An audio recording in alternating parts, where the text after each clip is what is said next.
Welcome to the Kent Lapp Podcast. Shelby Stephens, welcome to the podcast. Hi, thanks for having me. Yeah, thrilled to have you on. So I don't even know where to start with the major life choices or major life events that you've had going on. So first of all, you guys are newly married. Second of all, you just had your last day as a news reporter, at least here in Nashville, on Friday. Yes, it did. Third, your husband recently got a new job.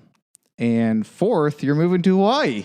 Yeah, never been to Hawaii before, but Really? Here we go. Yes. So he's already there. He's been there for about 4 weeks. Okay. And I go next Monday. Next Tuesday.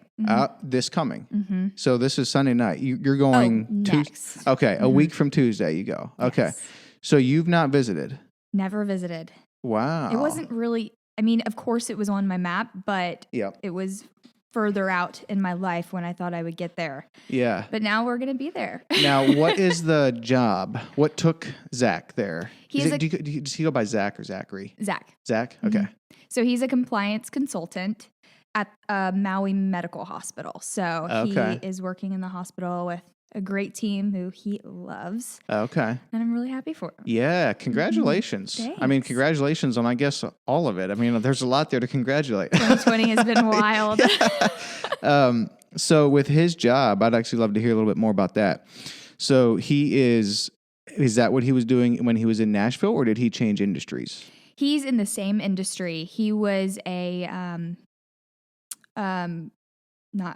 it's another C word.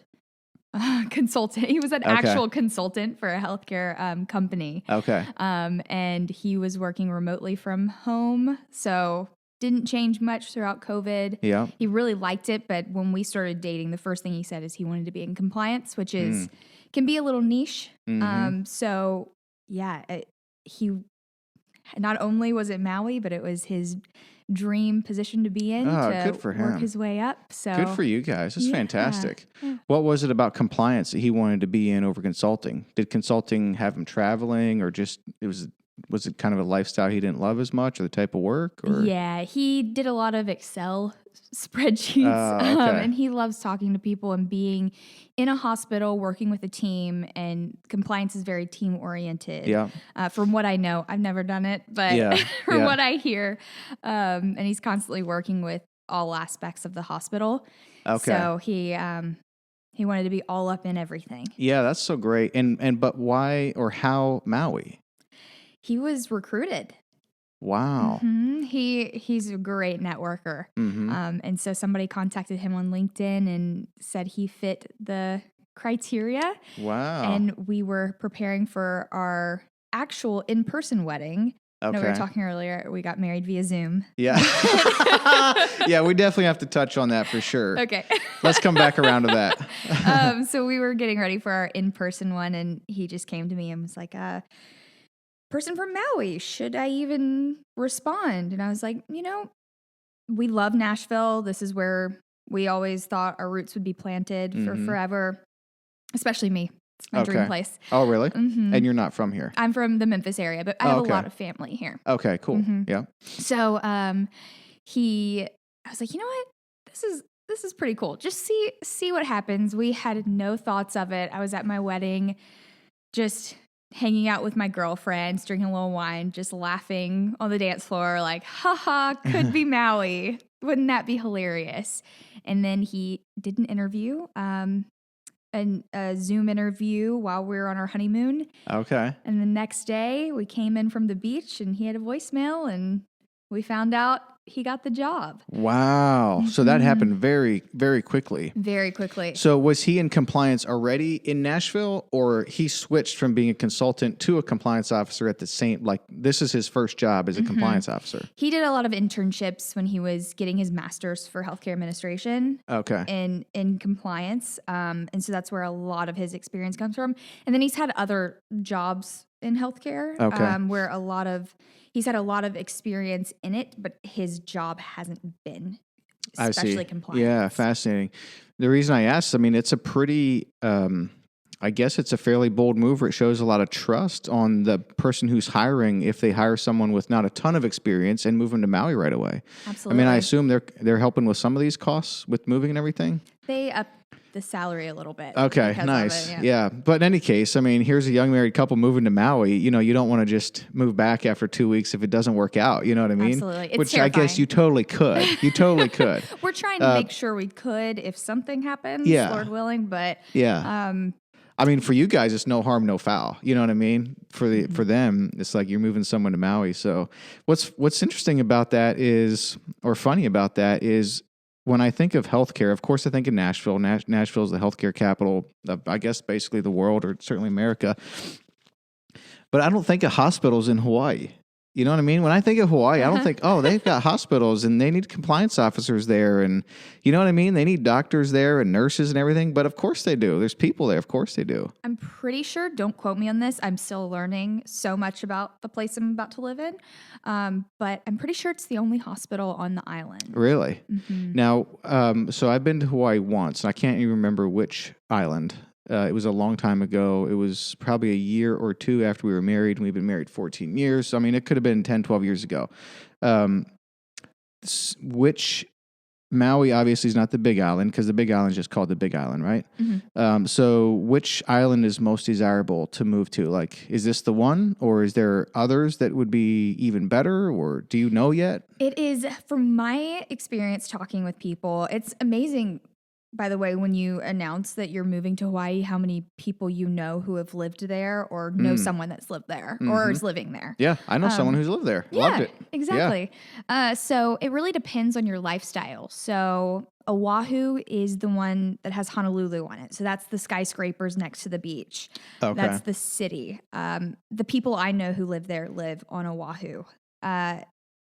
I think Maui is the most desirable, honestly. Yeah. I hear it's the most beautiful island, if not one of the most beautiful. And it's got a Target, a Costco, some malls. So it has what I need. Okay, yeah. But it also has, one part of it is rainforest, one part is desert. There's fields, waterfalls, beaches, anything you want there. Mm-hmm. It just is adventure central and just beautiful. I mean, obviously I haven't been there yet, but I've seen a lot of videos from my husband. It's going to be beautiful. Mm-hmm. I mean, creation's amazing. You know what I mean? To have these islands in the middle of the ocean. Made from volcanoes. Is really? Mm-hmm. Wow. And then you can fly there. I mean, the ability to fly there is amazing. And then you can enjoy that beauty. And then in 2020, you can have a job there and be paid to work on this beautiful island and still keep in touch with your family via Zoom and all these other things. I mean, good for you guys. That sounds pretty great. Really great. It's unimaginably, it hasn't sunk in yet. I think it will when I'm there. Yeah. But it hasn't sunk in. God is so good. This is not even something that we had desired to do, but now that we have this opportunity, we're like, we have no idea what God is doing, but we are going to go for it. Absolutely. I mean, as well, you should, for sure.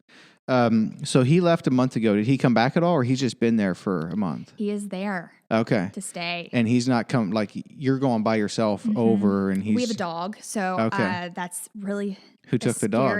I'm taking the dog. Oh, okay. And I'm terrified of it. She's never been on the plane before, and then it's 4.5 and then 5.5 hours of airplane. Yeah. So we'll see how that goes. Yeah, that's the thing that I didn't think about when we flew to Hawaii. At the time we were living in upstate New York, and when we flew to, we had a layover in, I think, LA, and we were only halfway there. Like, it's just to get across America is so far, and then from there out, it's like another time as far.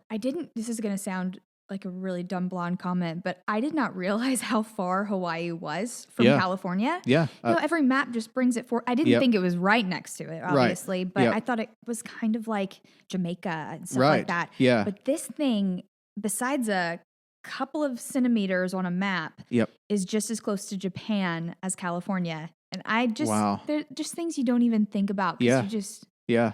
It's amazing. Well, it's things you get to learn, as you get to experience it firsthand. That's the beautiful thing about life. Excited to be a guest there. Yeah. So do you know what you're going to do yet, or are you still figuring that out? I have no idea what I'm going to do. God literally moved me to a place where there are no TV stations. Okay. So, I'm guessing there are bureau reporters on each island, but I am going to take a break. And I am one of those types of people that when I find out what I want, I go all the way for it, Mhm. almost to a fault. And so I've decided that I'm not going to decide. Mhm. And I'm just applying to all these things that I feel like I am qualified for and will enjoy. And then whatever happens, happens. Yeah, I think that's It's good. freeing. Yeah, absolutely. When you say, did you say bureau reporters? Mhm. What is that? A bureau reporter is someone who lives a couple of hours away, or in this case, it would be a whole island away from the actual TV station. So that TV stations are home base. And usually as a reporter, you go there almost every day to meet up Okay. with people. But a bureau reporter works where they live. So there are a couple of them around all of the United States, mostly in places, a lot of rural TV stations have them where, so we're in Nashville.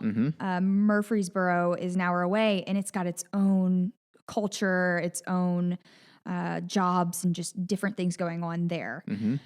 We could potentially have a Murfreesboro bureau reporter I see. to just cover them. Yep. You wouldn't have a satellite station there. You wouldn't have a TV station or anything like that, but you would have a reporter who lives in Murfreesboro, covers Murfreesboro, and then just sort of beams in from there or whatever. Absolutely. So you could potentially get a job like that on Maui.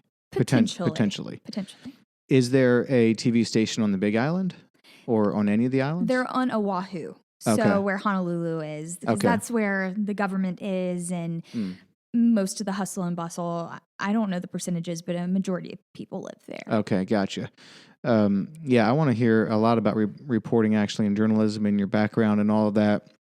But let's not move past that wedding too quickly. So I had the good fortune of having Zach's new member interview a couple months ago. Yes. And we were going to meet, and then it didn't work out for some reason. I think I had to go out of town unexpectedly or something. So we just did it over the phone.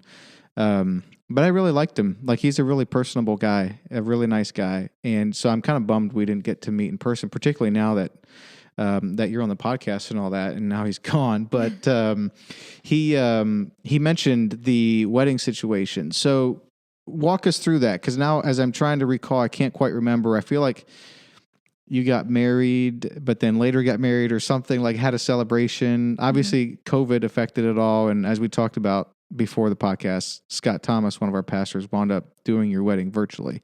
So when was the wedding planned, and what all kind of transpired there? So we got married on April 13th via Zoom. So that is kind of the setting stone area. But we were supposed to get married in December.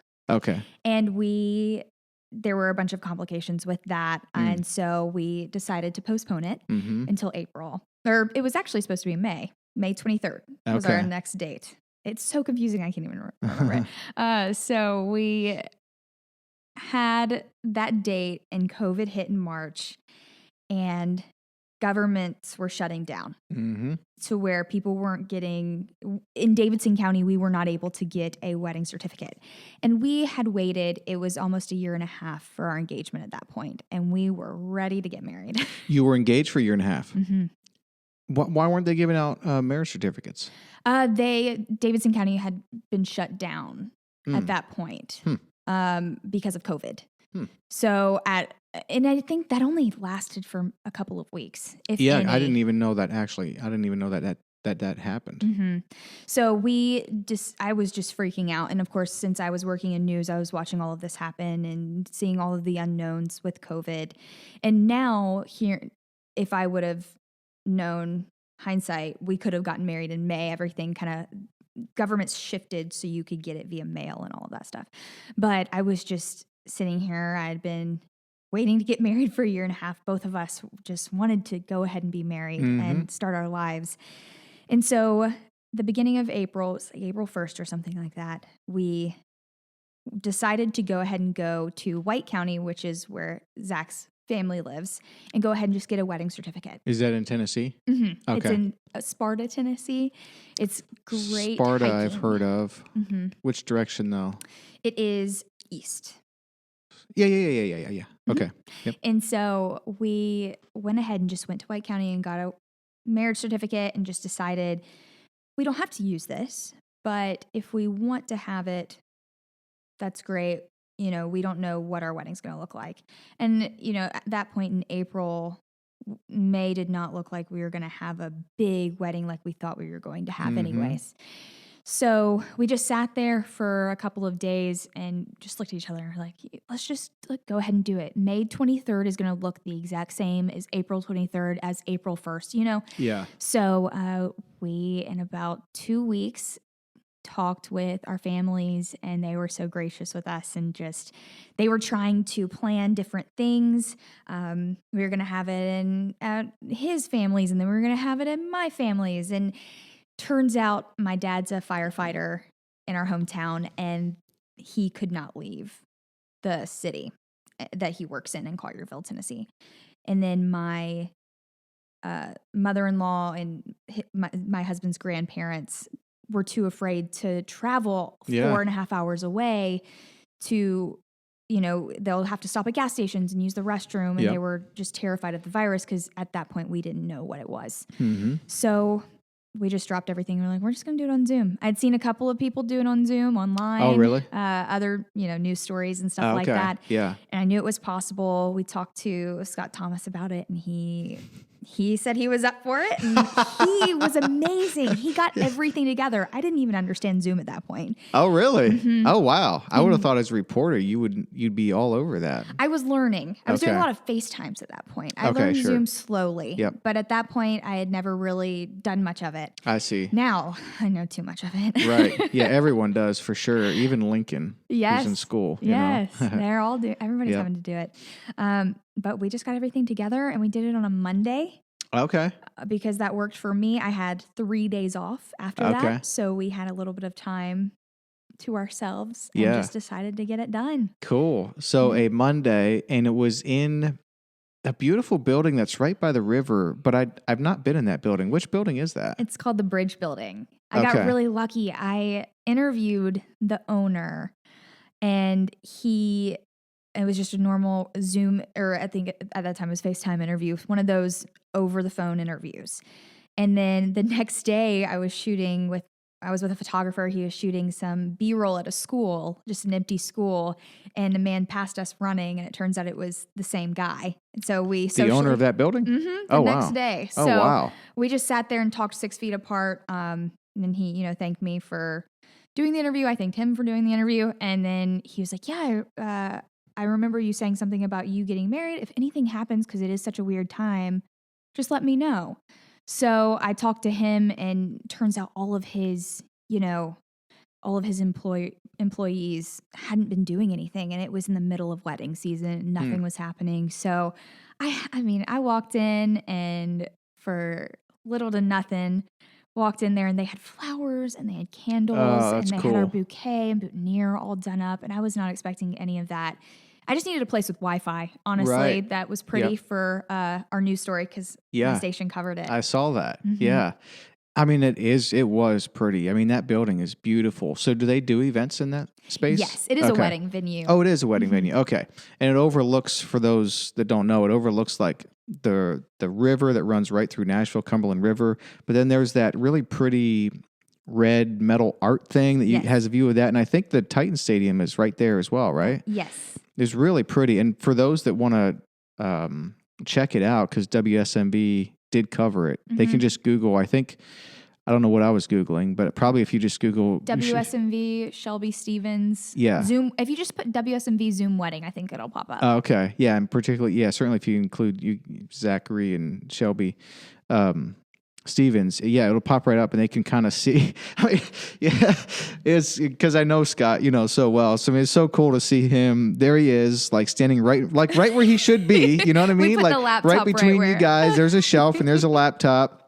And there's Scott in his in his office. He's got all the books in the background, like all the Zoom calls that I've been on with him and the elders and everything. He's sitting in the exact same chair, just officiating a wedding. It's actually pretty cool. I noticed he had a suit and tie on and everything, like he dressed for the occasion. Everybody dressed and then up. You had family but how was the family? Okay, so was it a Zoom call? And Scott was just one of the attendees, and the family was also, or did you have 2 computers? Because I didn't see 2 computers there. He was the one who started the Zoom meeting. And so Okay. he had control of it. He recorded it for us. Okay. And Oh, then okay, cool. everybody else just called in. So we had a Okay. moment it was really sweet actually. Instead of walking down the aisle, we just both sat right next to the computer and we muted ours and we turned off our camera and we watched as everybody popped in and started talking to each okay. other. Oh, that is cool. And it was just like, a Zoom meeting for work. Everybody came on in, except everybody was a little happier. Yeah. Did people have drinks and stuff? Like they were A like lot of people were at work or doing work. Okay, because it was a Monday, wasn't it? Okay. In the afternoon or what time? It was, I believe, 1:00. Okay. Yeah. Very cool. People were taking their lunch breaks just watching a Zoom Yeah. wedding. Yeah. Well, that is the thing that we all sort of forget very easily is if you go back to end of March and beginning of April, there was so much unknown about this. I mean, we didn't know what was going to happen, where this was all going to go. I think we kind of forget that. And now we know a little bit more and people have varying opinions about whether we're reopening fast enough or too fast or all those things. But back in March and April, it was like we were on a rocket ship. We didn't know what was going to happen. Everybody was agreeing for the most part that we should stay home and so nobody wanted to leave. Everybody was, and that was the great thing about having that April wedding is everybody was just so happy for it and knew it was the only way. There was no family or friends who were like, wait, you should just get together anyways. It was just, let's all be safe. Yeah. And let's do this thing and no hard feelings. We're just going to love seeing it. Yeah. That's fantastic. How long were you guys at Emmanuel? We actually never got to become members because as soon as we were about to become members, COVID happened. Okay. Yeah. Yeah. We went through the meeting and COVID happened and then now we're moving to Hawaii. So we never got the chance to officially become members, but we were involved in everything. So we had been there, probably started really getting in with community groups around October of last year. Okay. Just October of last year though. Yes. We moved I started my job here in July 1st of last year. Okay. So we looked around for a little bit, but Emmanuel, it's a funny story with Emmanuel, how many people told us that we needed to be there before we actually committed, but every single person we knew from Memphis and anywhere that we asked, they were like, hey, I read this book and there's this church called Emmanuel. You should go visit it. And we're like, yes, we've heard about 15 times. Really? Yeah. Which book? Oh, I have no idea. Okay. But various ones maybe that Ray wrote? Probably. Okay. It was just random people saying, hey, I've heard about this church, never been there, but it sounds like a great one. You should try it. Yeah. Enough people said that. And yeah, that's great. Yeah. Well, we're glad you guys did try it for a season and maybe you'll be back again one day. Who knows, Absolutely. But yeah, it is a great church. We've been there since the end of 2016 and we really love it. Really love it. We kind of like there was definitely a season, and not that it's not the same now, but there was definitely a season where it was like, why can't there be 3 Sundays in a week? You know what I mean? Why can't we go to church like every other day? This is really great. That's how I feel about it. I mean, community group and discipleship groups, it's just how many things can I tackle into my life because it's just given me so much. Yeah.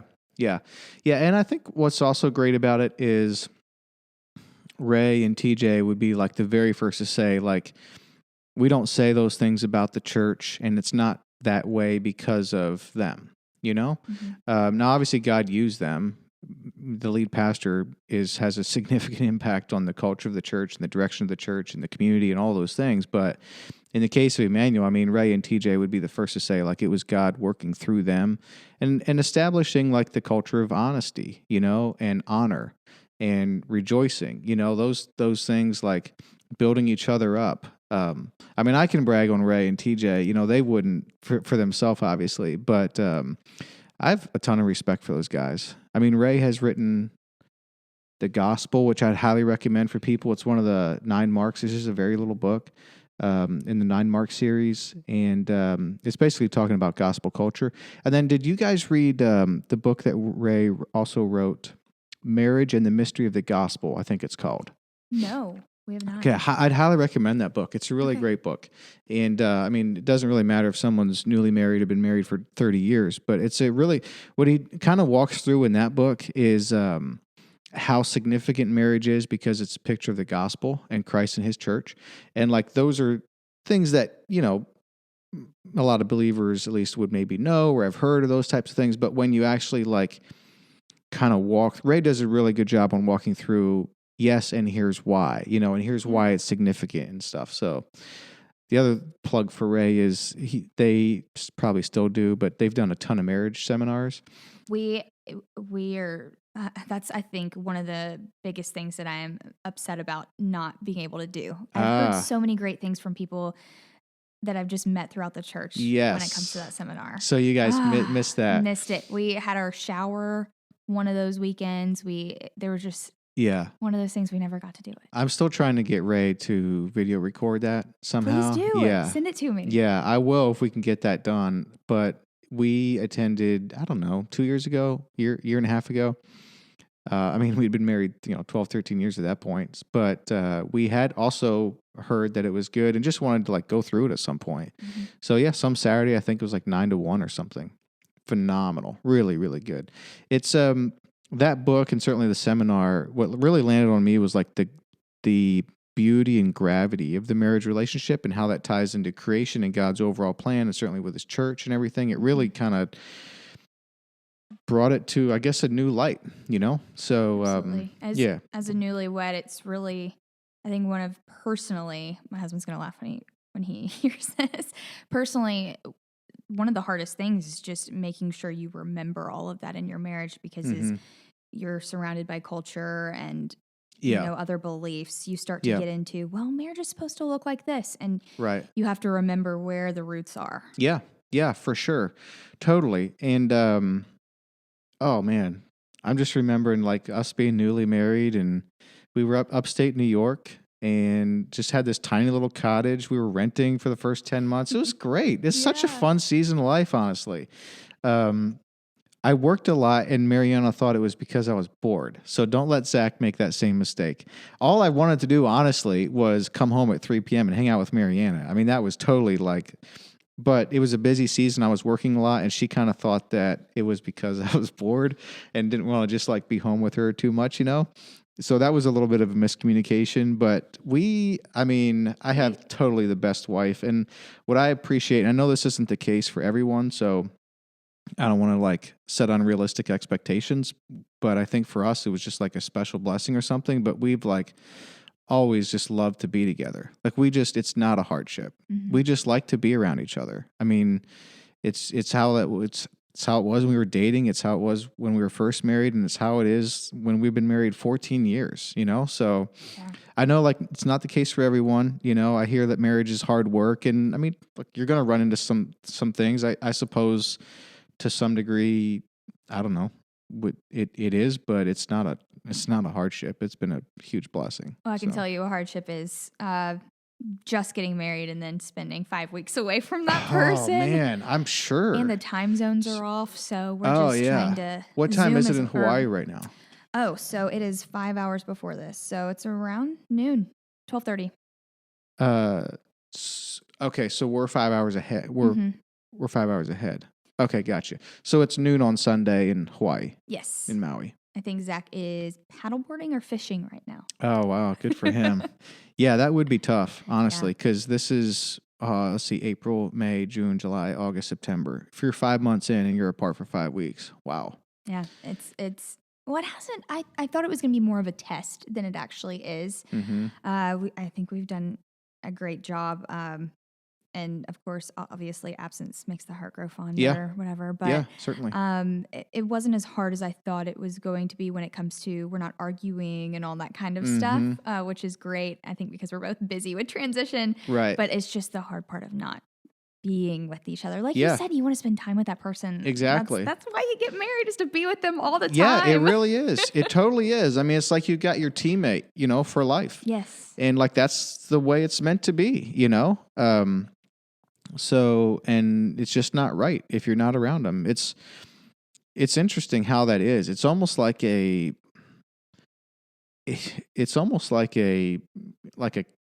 chemistry type situation. I mean, I know different people have different opinions on soulmates. I mean, but I sort of feel like I found my soulmate. You know what I mean? I feel like Yeah. Marianne is my soulmate. Yeah. You I don't know, know how realistic this is, but I'm always like, he's the yin to my yang. Like yeah, everything I struggle with, he's got, and yeah, we just balance each other out so well. yeah. Yeah. I think that's a huge blessing when you find that. And so yeah, it's not like meant to. I don't know how people have. I mean, people do this all the time. They have jobs where they're gone a lot. I mean, shoot, I had a friend who's gone Monday through Thursday every week. I think his situation changed now, but for years. And like, God bless him. I can't. There's no way. I'd have to change jobs. Like that's not. Yeah. That's not. Zach had an opportunity when great. we were engaged for a job kind of like that, and we were just like, I don't. And more of him than anything else. I was, at the point we were engaged, I really didn't feel like I could tell him, hey, if this is your dream job, don't go for it. But thank goodness it wasn't. But it was just one of those things where we just want to spend more time together than that. We actually, throughout all of dating and engagement, I was working the morning shift. So I would start my day at 3 or 3:30, depending on the station. And then I would go to bed around 6 or 7. And when we were dating, he was getting his master's degree. So he wouldn't get home until around 7. And by that time I was asleep. So it was one of those things where we only had weekends together. So now that we're actually married, we're like wanting to spend every day together. Yeah, man, you guys your work situations have like allowed you to experience some challenges like already, which is not all bad. It's not all bad. How are you communicating now? Do you FaceTime a lot or do you just phone call or? FaceTime as much as possible. Okay. And then he calls me every day after work, and that's about when I'm falling asleep. So okay, we're able to talk then. And I don't know how his sleep schedule is doing right now, because I will text him at 8 o'clock thinking I won't hear anything until noon. And he's up at 3 a.m. his time, just texting away. Wow. My goodness. I don't know what's going on there. I don't think he's Does used he to the actually time wake? change yet. Oh, okay. Yeah. Yeah. That makes sense. The other thing that I was thinking earlier, and I forgot to mention, we were talking about Hawaii because it's fresh in my mind. I was just recently watching a couple of documentaries on Edward Snowden. And apparently there's a big NSA supercenter over there somewhere, because that's where he was when he decided to like reveal those classified documents and then kind of spun off that whole chain of events. But somewhere over there is a bunker in a mountain, apparently, with a bunch of NSA people over there. I don't know which island it is. I don't doubt it. There's so much government stuff that happens over there with the military and all that stuff too. Yeah. So Yeah, interesting. I'll have to find it. Any surprises since being married with you guys? Like, is it what you thought it would be, or is there challenges or surprises in any way, good or bad? I think we're still in the honeymoon stage. So far, so great. Yeah. I mean, yes, definitely it's hard. But like you said, we had a lot of transitions and tests before we got married. Yep. So now everything's just been super fun. I mean, we got to plan a wedding while married, and so we didn't have to stress about that. How was that? So we actually had a wedding where we had our friends there in August. Oh, so okay. That's what he was yes. talking about then. Yeah. Okay. So we had our Zoom wedding in April, and then we went ahead with it in August. Thank goodness. And I was so worried about it at the time. We did a socially distanced type of thing. We had masks and we had stickers to let you know how much people are allowed to get near you and all this stuff. What do you mean? So we had green stickers that you put on your arm if you were fine, talking face to face with people and being really close to people. Then you had yellow, which it was like socially distanced, but I will talk to you and communicate with you. And then red was leave me in the corner. And we have a couple family members like that. And I understand. I'm fine with it. Whatever you want to do. I'm just glad you're here. And they all chose. That was their choice. That was their choice. There was masks and that right next to the book where you sign in. Oh, that's a cool idea. Where did you get that idea? I've not heard of that. Pinterest? Yeah, somebody did it before me. So a lot of people did little weddings in July and stuff like that. So I learned a lot in that month. That was also in a Facebook group with a bunch of COVID brides where I got a bunch of ideas too.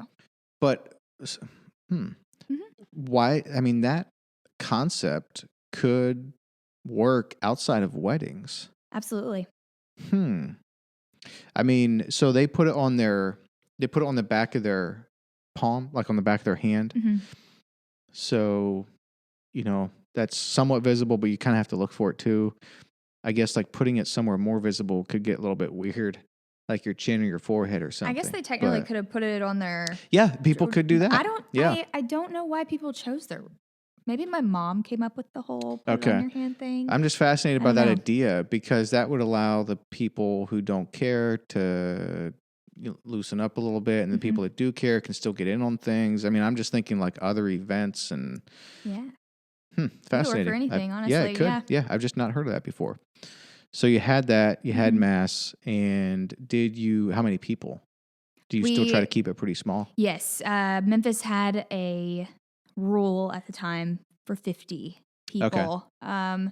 I want to say it was around 50. Okay. Yes, which it went from 120 to 50. And I'll be honest, both of us had our moment of kind of bummed. Mm-hmm.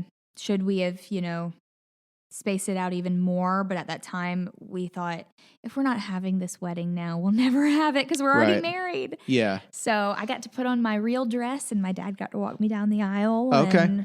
So you did an actual wedding. This was not like a what do you call it, reception or a celebration. This was an actual wedding. Yes. Okay. I've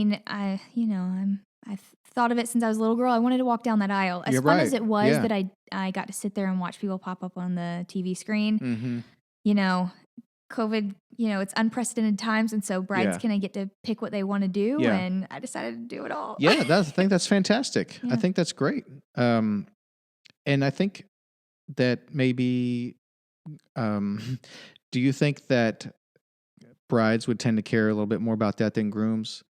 Yes. I mean, I can't speak for anyone other than myself, but like, as long as we were married, I was going to be good. You know what I mean? But Mariana wouldn't have been. Like, if you'd done that with Zoom, like she would have totally wanted to have another wedding. I will say Zach really wanted to do it as well. He's just a traditional guy, and he loves to show his love. Yeah. So he definitely wanted to do it too. And I think he wanted to do it as well because he was so good during the wedding planning process, because of course we had planned for a year, and then we had planned for a year and a half. And so he was in on everything. He helped me so much with it. So he wanted to see it come to life as well. How did you guys meet? Let's kind of go back there. Oh, man. We met on Bumble, the dating app. Oh, wow. Yes. And where are you guys? You're not in Nashville. No. Neither of you are in Nashville at this point? I was working at Fox 13 in Memphis. Okay. And then he was getting his MHA degree. He got his law degree before that in Memphis. That's what brought him to Memphis.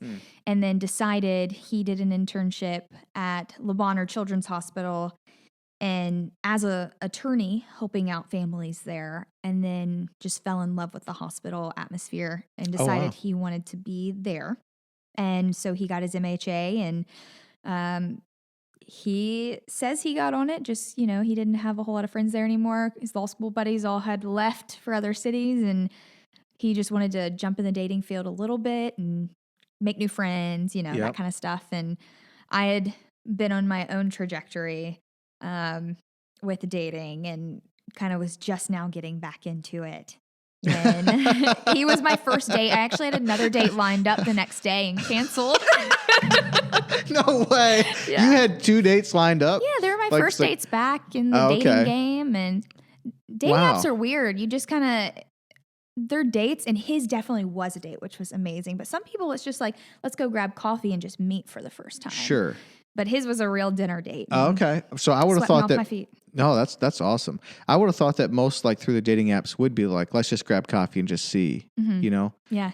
But people do it, obviously they do it different ways. So you had a date lined up with Zach, and then you had a date lined up with someone else the next day? Yes. And both of them were through Bumble? Yes. Okay. Mm-hmm. And then after that date with Zach, you just messaged the other guy like, we're good here. Yeah, I'm sorry. I don't know what my excuse was, but that's funny. It's interesting because, I mean, when we were dating, it was 2005, and Facebook didn't happen until I want to say 2007-ish.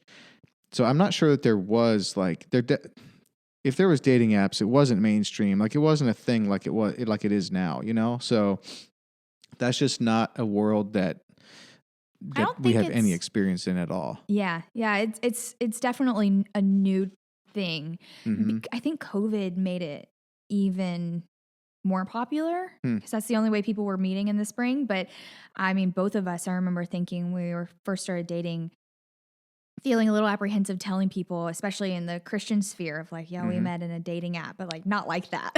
Right. Yeah. But I think I'd be curious to hear what you think about this, but it seems to me that I heard a lot of apprehension from Christian people wanting to bring up or mention that they met through a dating app 2 or 3 years ago. And I don't hear much apprehension anymore. Which we were 3 years ago. So yeah. Oh, really? When we first started dating, it was 3 years ago. Gotcha. So that would make Okay, sense. Yeah. all right. Now I'm So, like, go for it. I'm like helping my I friends. agree. Because if you think about, so 3 years ago, you did it and it obviously worked, but it would not have been something that you would too readily mention. Like you weren't necessarily ashamed of it. It's just. Personally, I was better with it. I had dated somebody long term through another app before. I don't know why I was getting decently lucky with these apps. I was dating, not using them too. But I think Zach was a little more apprehensive just because it was his first time, being in a serious relationship through it. I see. Yep. Yeah. But I mean, if you think about it, like I'm sure that there are apps that might not be best suited for genuine relationships, Yes. but there's clearly a ton that are. And shoot, I mean, we have business meetings over Zoom. People get married over Zoom. You interview people over Zoom. Like, why can't you meet someone That's through funny the that internet we and you got start married. dating? I haven't even put it together that we got married over a Yeah. technology and met over technology. Why Bumble? I've not heard of that one. Bumble was just the most popular one at the time. Oh, okay. In Memphis, at least. I see. It's where the girl answers first, so you Okay. kind of have more, What do you mean the girl power. answers first? Does he? So when you swipe, you both can swipe to see if you match, and if you Okay. swipe right, that means that you like the person, and so you match if both of you swipe Okay. right. I thought that was Tinder. Most all of them are like that. Okay. Mhm. Got it. I think I haven't been on one in 3 years, so I don't know what it looks Okay. like now. But, Yep. but the girl is the one that can initiate the conversation. The boy can't on this one. So all he could do was he saw you, read your bio or whatnot, and swiped right, which means he would be interested in learning more. Mhm. You also swipe right, and that's what triggers a connection? Yes. Okay. So if you don't, he can't contact you. No. Do you use real information? Like, can he find you outside of the app and stalk you on Facebook and so forth and Absolutely. message you there? I think at Okay. that time it said you connect it to a Facebook, and you can even see if you mutual Facebook friends. I see. I believe that was what was happening there. So you could see, I think we may have had one or two, but I mean, I knew his name was Zach and he lived in Memphis, and his bio said UofM and all this stuff. So from your bio, I found him after our first date. Yeah, I'm sure. Or before our first date without his last name to show my parents' pictures. So. Okay. Because that's an important part of the process. Yes. Were your parents living in Memphis at the time? Yes, I was actually living with them while I lived in Okay. And Memphis. were you born and raised in Memphis? Collierville. Is Okay. where we were. Yeah, it's a suburb of Memphis, just a couple minutes out. Gotcha. So what was it about Zach on that first date that you decided to cancel the date the next day? Well, first of all, he prayed over dinner. And Okay. that was amazing. Oh, by the way, we both had stuff about being Christians in our bio. So Oh, really? if anybody's listening and is like, oh, dating apps, yay, don't just go in full force, and Yeah. you have to be selective on Yeah. those things. So we were. But first of all, he called me before the date. Instead of just trying to message me, he asked for my number, and I was on the treadmill. I didn't know. I thought it was a spam call or something, so I answered it. But he called and asked me on the date. So I felt like he was being a gentleman. It was already lined up. It was not lined up yet. Oh, okay. We had been talking. He was actually taking the bar for a little. We had talked for a couple of weeks before this happened. Okay. He was taking the bar here in Nashville because his family was here. Yep. And so we had no chance of meeting at that point. So we were just kind of Snapchatting and texting at that point. And I was starting to lose hope because I didn't know he was taking the bar. I didn't know why he wasn't asking me out. I see. But as soon as he got home, he called me, and the next day we went to eat at Babalu in Memphis, and he prayed over dinner. We both bonded over being Harry Potter nerds. And Okay. we just had the conversation lasted for about 3 hours, and Oh, the cool. waiter was in on it, knew it was our first No date. way. and Oh, that's fun. They were joking about it and stuff. Yeah, So, very cool. yeah, it took the stress out of it a little Yeah. bit. But those Yeah. things are nerve-wracking because you don't actually, I'm you've never sure. even seen the person. Oh, yeah. You had the prettiest Yeah, and blue how do you eyes. Yeah. And how do you know if like the person is doing all the right things virtually, but then in person they're just a jerk, you know? I mean, you just never don't know. Mm-mm. You taking notes, Lincoln? You taking notes about what Zach did to get her interested after the first date? You got to call. In about 10 years, you're gonna want to be having taken notes. I can give you a list. Yeah. All right. So journalism. Yes. How'd you get into that? Oh, very, very long time ago, it feels like. I'm not that old, but it feels. So I was a theater nerd in the 5th grade, and I loved to write.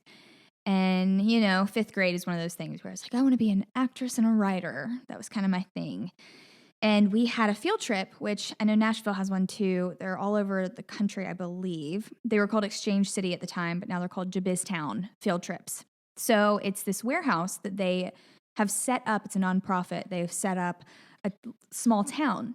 And so for a whole semester, you're learning to write checks and learning what business is and the economy. And part of that is going on a field trip and to this warehouse, and you have a job. And you have to interview for that job and everything. Not everybody got what they wanted. Cool. There's a mayor, there's a bank president, all of that stuff. Oh, wow. And so, Is this in Memphis? Yes, it's in Memphis. There's one here too, though. So a lot of people have gone through it. And my job, my mom was a teacher, so I don't know if that's the reason why I got the job I wanted to.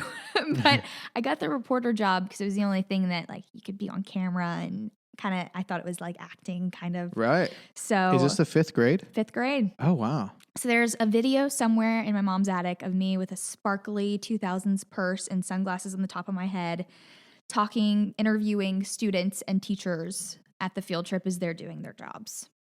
Cool. And from there, that was it. That's really? all I wanted to do. Huh. Mm-hmm. For a while, it was entertainment reporting that I wanted to do until college. Okay. Mm-hmm. Which is just what it sounds like. It's reporting, but it's in the entertainment industry. So E-news, that kind of okay. stuff. Oh, okay. Yeah. Yeah, that could be exciting. Yeah. Well, in college, I learned I wanted to kind of create more of an impact. So that's why I went that way. But my high school had a wonderful TV production program.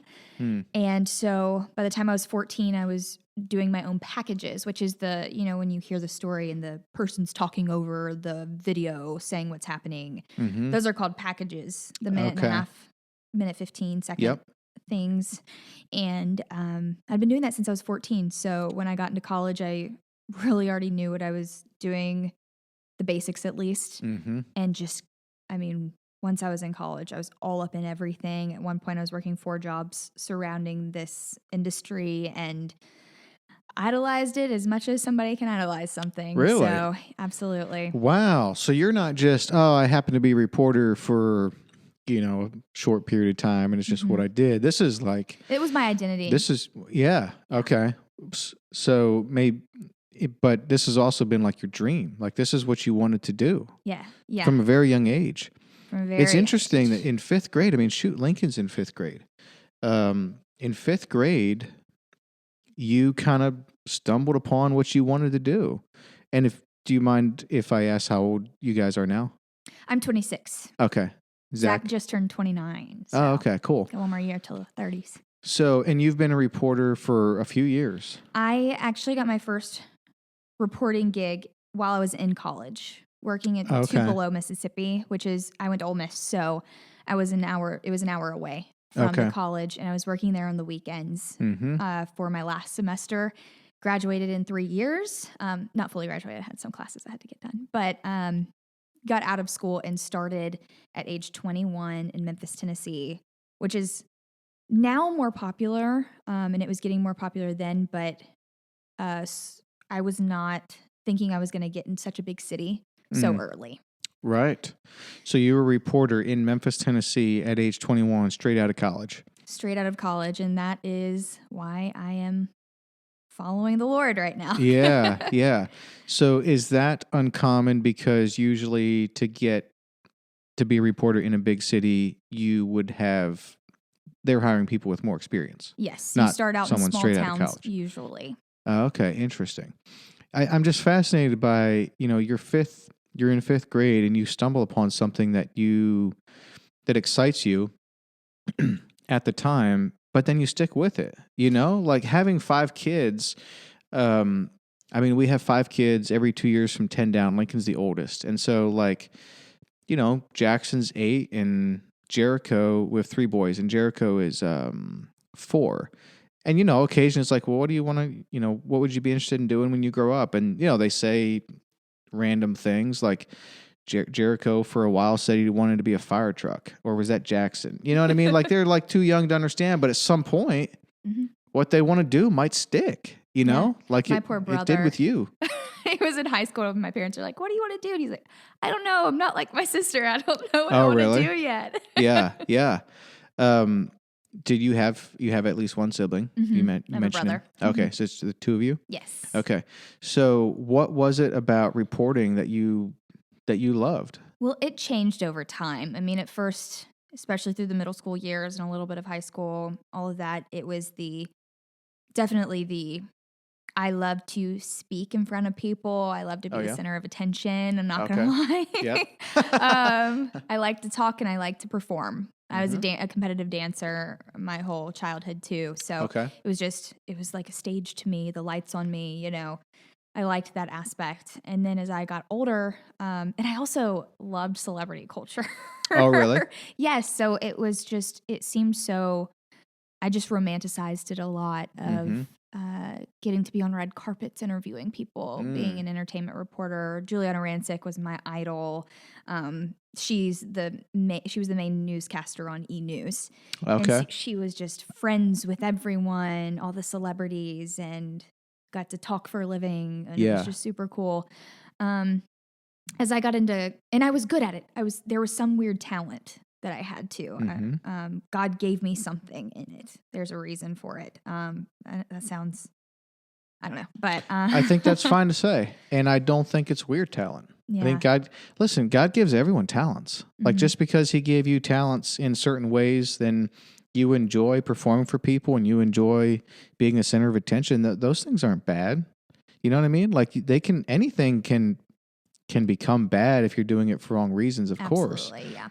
And I assume you probably had your share of working through that, but I think it's fine to say God gave you talents. Like that doesn't need to be, downplayed. Okay. Well, thank you. Yeah, of Feel course. better. I mean, because not everyone can be a reporter. You know what I mean?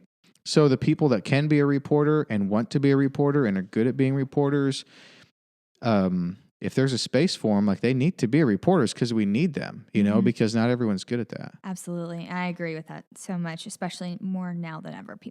We need more great journalists. Yeah, I totally agree with that. So you fell in love with it. You liked to talk. You liked to be kind of in the mix and befriending people and all of that. But you kind of had your heart, or you were thinking like entertainment reporting, and then that changed. You said in high school / college. Okay. I got to college, and that's when I really started thinking about the rest of my life and a career.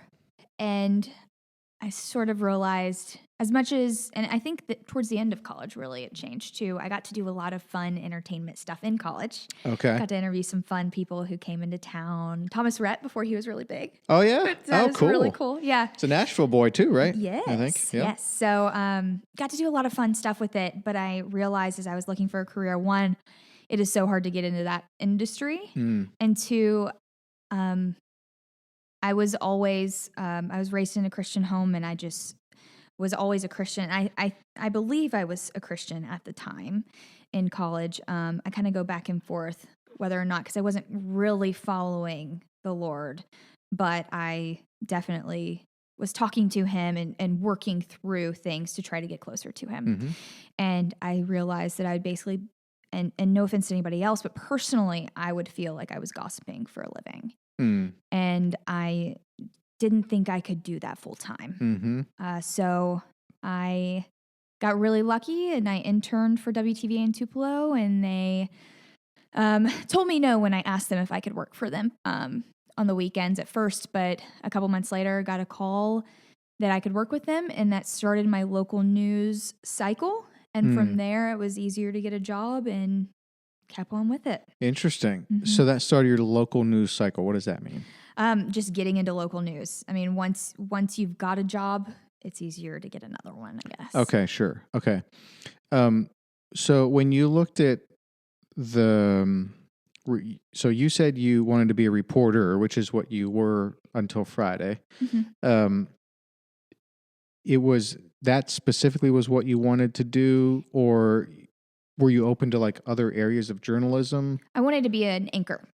Oh, okay. First and foremost. Now you're told in school not to say that, but I think nowadays you can say it. I did want to be an anchor on the desk, and that's just kind of, I could have worked if, Friday wasn't my last day. I could have worked up to become an anchor. Okay. You did some anchoring with Wsmv, correct? Or no? I did it with Fox 13 in Memphis for a little while. Okay.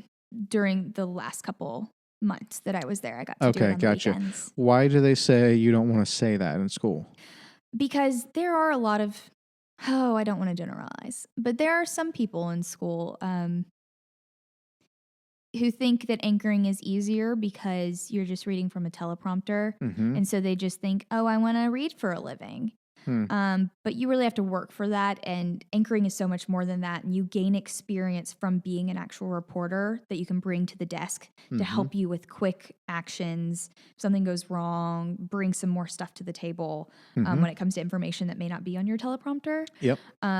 You need those skills in order to get there. So you need to be able to report first. It's like saying you want to be a CEO. You need to figure out what you want to be a CEO of first. I see. Oh, okay. Interesting. That's a good analogy. That makes sense. So do a lot of people kind of, if they want to be an anchor, they're going to spend they're going to spend some time being a reporter first? Yeah. Usually, yes. Okay. And then potentially work their way into being an anchor. 99% of the time, yeah. I see. Did you ever see the TV show on Showtime or HBO?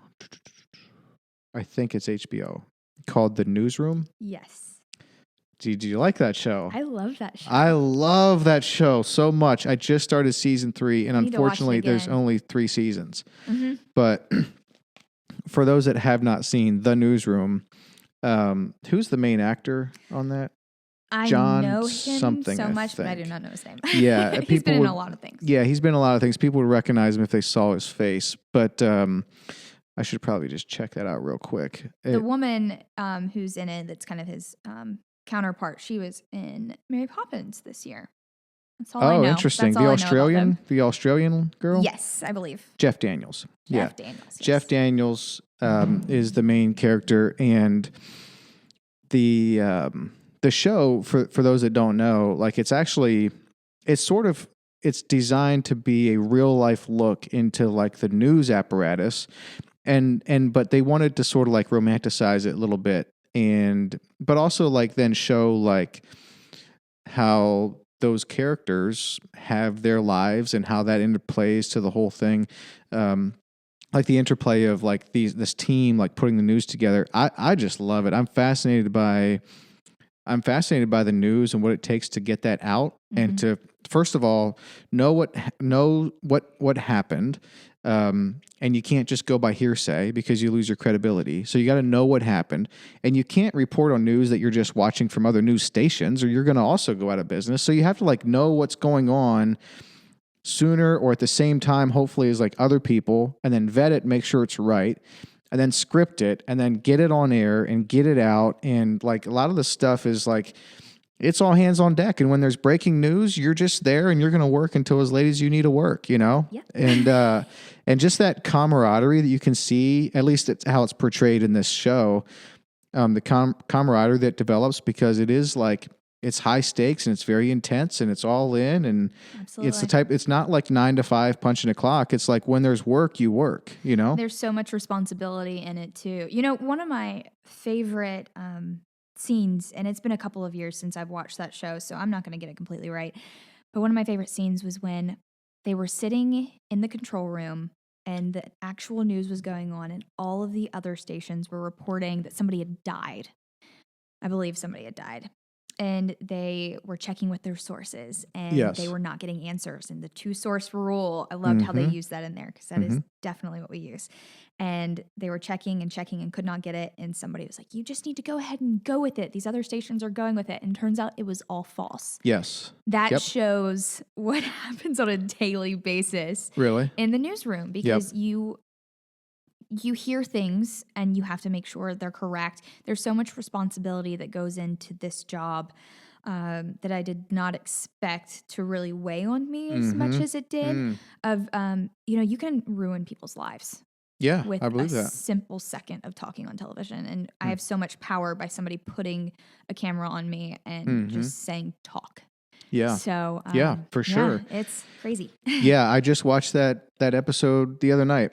I don't know why there wasn't more than 3 seasons, because it seems like a really great show. I know. People love it. Yeah, really? You've heard other people talk about it? In the industry, people love it. Yes. Okay, yeah. It's a great one. Yeah, I just think I don't think it's a hard thing to romanticize, honestly, because like all of the switchboards and the mechanicals of getting this done, and then you have, the anchor sitting there, and he just had to like go quickly get his suit on because there's breaking news, and now he's in the seat and everyone's ready, and it's like go time, and the producer is like feeding him some last minute information and all this. Like, that's so cool. It's so cool, I just think. It feels cool when you're watching it. Now, when you're in it, it does not feel that cool. It looks pretty dang cool. I'd love to visit. Do people ever like give tours of newsrooms or anything like that? I think they used to a lot more than they do now. I'm not going to lie. People are just busy. Yeah, I'm sure. Yeah. Yep. So anchor would be kind of like maybe a dream job? Yes, okay. Absolutely. I dreamed of being a news anchor here in Nashville. Oh, really? Okay. And is there like a step above that, or at that point as far as being in front of the camera, that's like in Nashville, that is the thing Okay. to do. And people have differing views on which time they'd rather be on. For me, I love the mornings. So okay. Yeah, so I would love to do that. But because you like to get up early? I think because I grew up on morning news more than evening news. I love the Today Show. Savannah Guthrie was my person as I got older and wanted to be more in news, traditional news. She was kind of the awesome bridge between entertainment and real news. She can she can cover anything. She's capable of it all. And so I think from there, everybody who I looked up to in the industry were morning people. And so I like the flow of it. Oh, waking really? people up and trying to get them ready for the day. But, so I feel like the younger generation isn't watching the news as much as the older generation. Nope. Like I don't watch any news. My friends don't even have cable. Really? And I grew up Mennonite, so we weren't supposed to have TV. So I don't watch news growing up because of that. And then in more recent years, I don't like to watch live television. Like we watch TV shows, but we use Amazon Prime and Netflix and YouTube and all that. Like we don't ever watch. The only time I watch live TV anymore is football games. So if that's the shift that's happening, and with your experiences and your talents, and you're moving to Hawaii, why don't you start your own show? Why don't you start your own podcast? Like a video, it could be a daily thing too. Actually, it's funny. As a sophomore in college, I believe, I tried to start a vlog type of deal, a video show of trying to bring in real news and then also fun news for millennials, because I knew nobody was watching, or my age just wasn't interested in the news because we have social media. Why would you turn on the news when everything is about to be on Facebook and you can just look at that? Right. I tried that. I did not do very good at it. I mean, it just wasn't I don't think I had the right mindset for it. Okay. I am going to start a vlog, but I don't think I'm going to incorporate news. Sure. I think it's just going to be, first of all, for my husband and I to document everything, and then kind of show people what it's like going from the South to Hawaii. That's very cool. Have you started that already?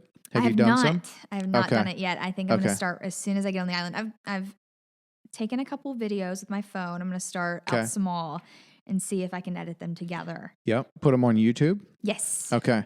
Because so here's the situation. I don't particularly trust the news, if I'm honest. Yeah. And it's not because I think it's all corrupt. It's just because these are privately or publicly owned companies and they're a business and they have, earnings that they've got to hit, and they have people that need to watch, and they've got competition, and they've got targets and all of these different things.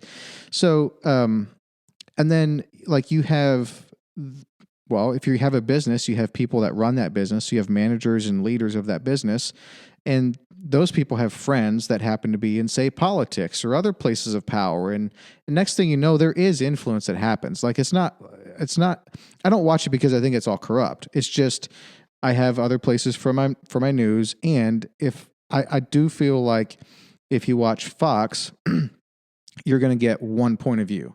And if you watch like CNN, you're going to get another point of view.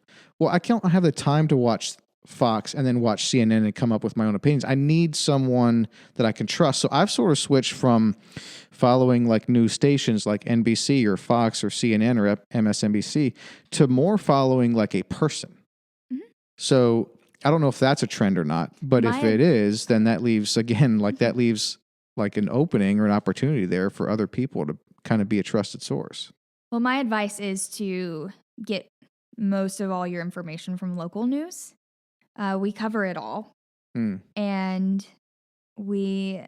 I can't personally speak on national news stations, and I'm kind of laughing so you can kind of hear my tone of how I feel about them.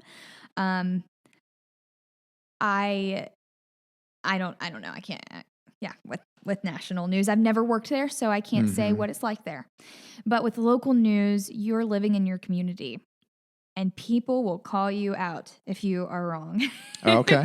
And if you go look on Facebook, of course, there's so many comments. But local news is this cool place of so many different opinions and different people from all over the country. Because of the way I told you how we move up, a lot of us are from all over the place. So I'm kind of homegrown. It's weird that I've only really worked in Tennessee and Mississippi. I know people who are from every single part of the country who work with us. Colorado, right here in Nashville, Florida, Boston. Those are just some of my coworkers now. Okay. So they're all different opinions. And because we are owned by those companies, like you said, your Fox station, about 95% of the time, maybe 90% of the time, is not owned by Fox. My NBC station, we are not owned by NBC. We're owned by Meredith Corporation. Well, I'm not there anymore, but the station I was working for. And then my station prior to that was Cox Media Group. And they usually own stations from all different aspects. So, I know Fox 13, their big station in Atlanta is an ABC, I believe, station. So we don't really have the views of those networks coming into play with us. So it's just a bunch, and it's really cool. We do have marketing and we do have sales, and that is how people make their money 100% at any news station ever. Your commercials, are the way you make money. But newsrooms are really cool, as the newsroom kind of showed, of just people who have dedicated their life. Of course, I said I had identity issues with it in the past. I probably still do. But it's a lot of people who just pride themselves on being objective journalists. Okay. And they just want... In local news? Local news? I can't speak for network. I don't know how any of them are. But it's just a bunch of people who want to get the news out right for people. Of course, you can have your bad eggs everywhere. Yeah. So you seem to have a fairly optimistic view of at least local news. Yes. Like you don't see it being manipulated beyond control. I think people can sometimes get mixed up. Say local news makes a mistake or says something that seems subjective, right? I think sometimes people can think we are doing it maliciously. a lot of times it's because we're humans and there's ignorance in that. Mhm. Nobody can be 100% objective no matter how much they try. Yeah. And then also, the way news is starting to work now, we're having to do more with less. So we're having to do more stories with less time because that's the way social media has made us work. There's no waiting until 5 o'clock to get your whole story out there. You have to be tweeting and you have to, be teasing and all of that stuff throughout the day. And with that, we're humans. There can be mistakes made. And honestly, I didn't think I was going to have this optimistic of a view when I started talking. Yeah.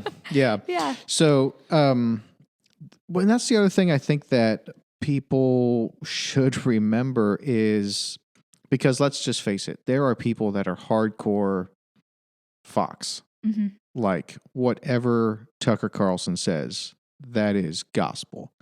And there's also people that are hardcore CNN, and whatever those people say, like that's just like they believe it hook, line, and sinker.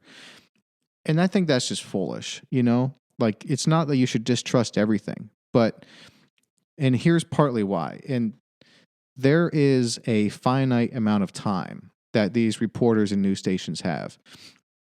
I mean, there's obviously not an infinite amount of stories, but there is so much going on in your city, in your state, in the country, in the world, and you can't report on all of it. Like you have finite time, finite resources. There are choices that get made about what gets reported and what doesn't. So if you didn't hear something reported, it doesn't mean it's not happening. It doesn't mean it's not an important issue. It's just that station or whatever, whoever makes decisions, again, it comes down to decisions, and they decided that that's not going to make the news, and those decisions over time about what you report on and what you don't, it can definitely lead you down a path where you're starting to shape people's worldviews. Mm-hmm, absolutely. If they're not open-minded enough to consider other narratives about what's going on in the world. Mm-hmm. And I think something to remember too is that we only have time for, especially on the weekends. I was the only weekend crew for the daytime, and then there was one at night. So you have 5 events going on. We're only going to make it to about 3. Mm-hmm. And I'm sorry, but we as a team decided this one was the best one, and we could be completely wrong. We have been wrong before. Mm-hmm. But yeah, there's just only so much we can do and only so much we can say in a 30-minute segment. Yeah. Let me ask you this. I'm thinking of national news now, but it seems to me that a lot of the, like, what is Tucker Carlson? I guess, is he an anchor? Is that what that position is? Or is he a reporter? Or what is that? I am going to be very honest here.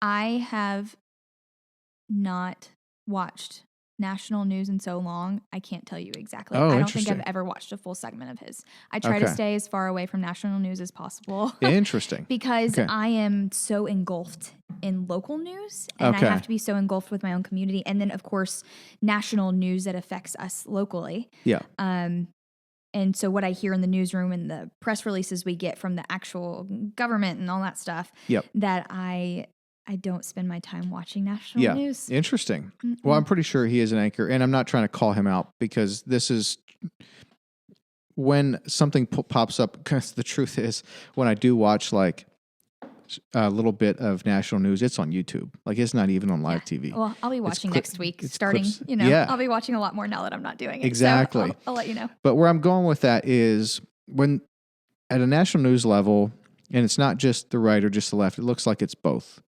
When they're reporting on something, it's getting to the point where it's conveyed in a manner that's so angry and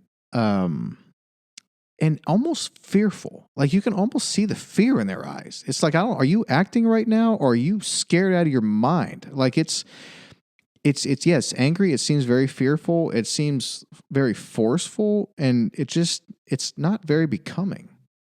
Like it just doesn't seem. Is that something that's trained? Do they do that because that's what keeps attention? It keeps people watching and kind of lends into this fear mongering, which keeps people glued to the TV, which helps with viewership, which helps with sponsorships and advertising, which helps their business. Is that what it is? Or are they genuinely scared out of their mind when they're reporting the news? Honestly, your timeline of things sounds very rational. Of course, I haven't worked in network news, so I have no clue what goes on there. Yeah. So I can only have opinions on it, but I'll have to watch, and I'll keep you posted on that. I know for us, if you watch local news, there's none of that. The reason I mostly stay away from national news is every time I turn it on, it's an opinion piece. Yeah. And I don't care to know anybody else's opinion. I can talk to my friends and family. I want to know the facts when I turn on the news so I can make my own opinion. I don't want to. I listen to podcasts, and I told you I want to be an entertainment reporter. Mm-hmm. I listened to one about Bravo reality television, right? And I was talking to a friend who doesn't listen to that podcast, and we were talking about the show.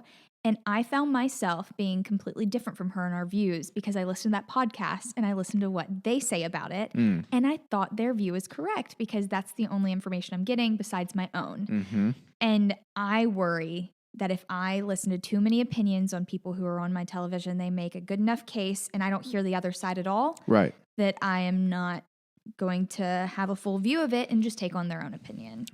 Well, I think that's a human nature thing, and I think that is happening all over the country. And I don't think at scale, I don't know if people are even know that, or honestly, I don't even know if they care anymore. No. You know what I mean? Yeah. Like they are forming their own narratives of reality and getting so entrenched in their own streams of information and their own pitch on everything that it's sort of hard to kind of see eye to eye when you come into contact with people that you don't normally come into contact, and they're spending time getting entrenched in their own ideas.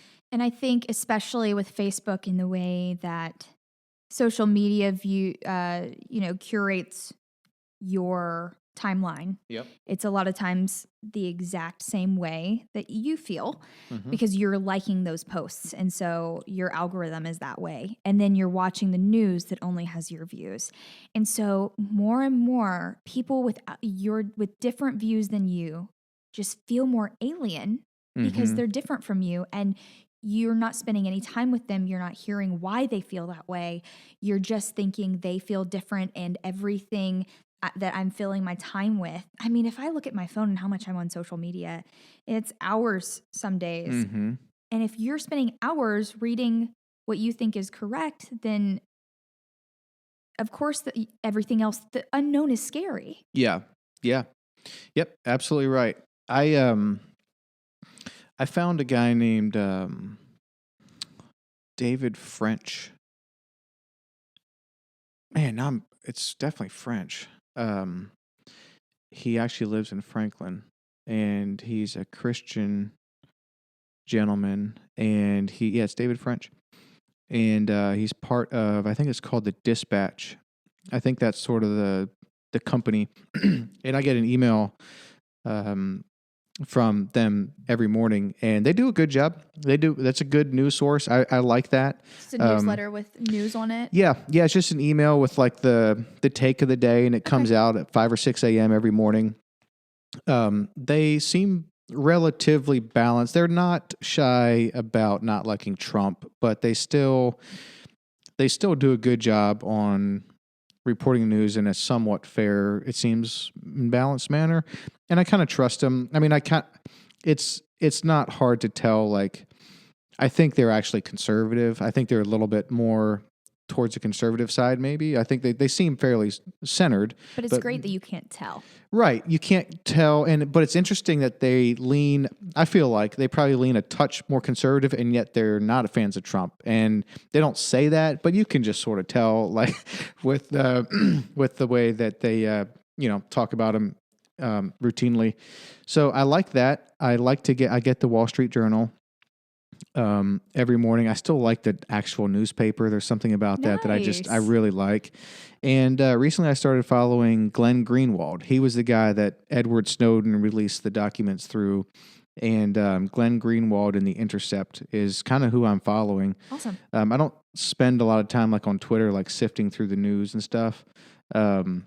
but Don't. It's an angry place. yeah, it definitely is, and it's like it's bottomless. You know, that's what I like about the newspaper is from the time I pick it up, the time I set down, there's not going to be new stories that jump in and there's not going to be stories that jump out. It is what it is. You can take as much time as you want reading it through and then you can set it down. Like it doesn't change, you know? I've So never, by the time I was in the 5th grade, the internet was a thing. So I've only gotten my news, I feel like, from the internet or the TV. okay. So that's really cool. I might have to start getting a newspaper. Yeah. Yeah, you might want to consider it. I think that it is still has a place in society, not just for Awesome. old people, you know? I have here you reporting on, well, let me ask you this. Do you have a favorite? I just found this on News 4 Nashville. And this is you reporting on like virtual school and stuff. Do you have a favorite like segment, like 1 minute segment that we could pull up and listen to? Well, I think my favorite segment isn't actually a news segment.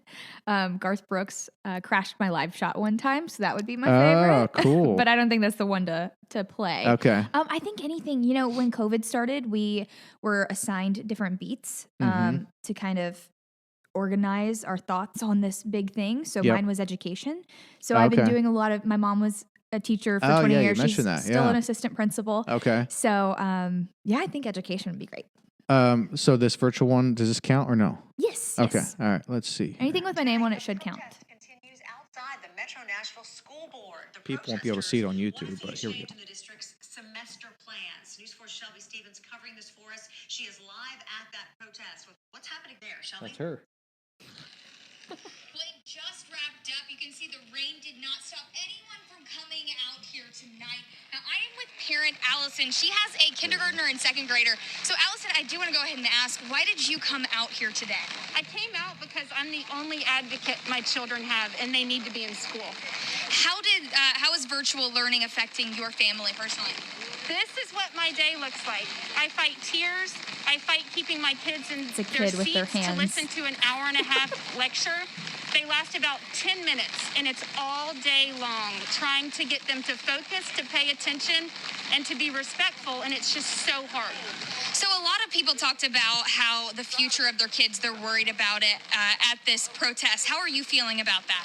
I feel really stressed. I have a kindergartner who needs to learn how to read, and now I'm responsible to help teach him to do that.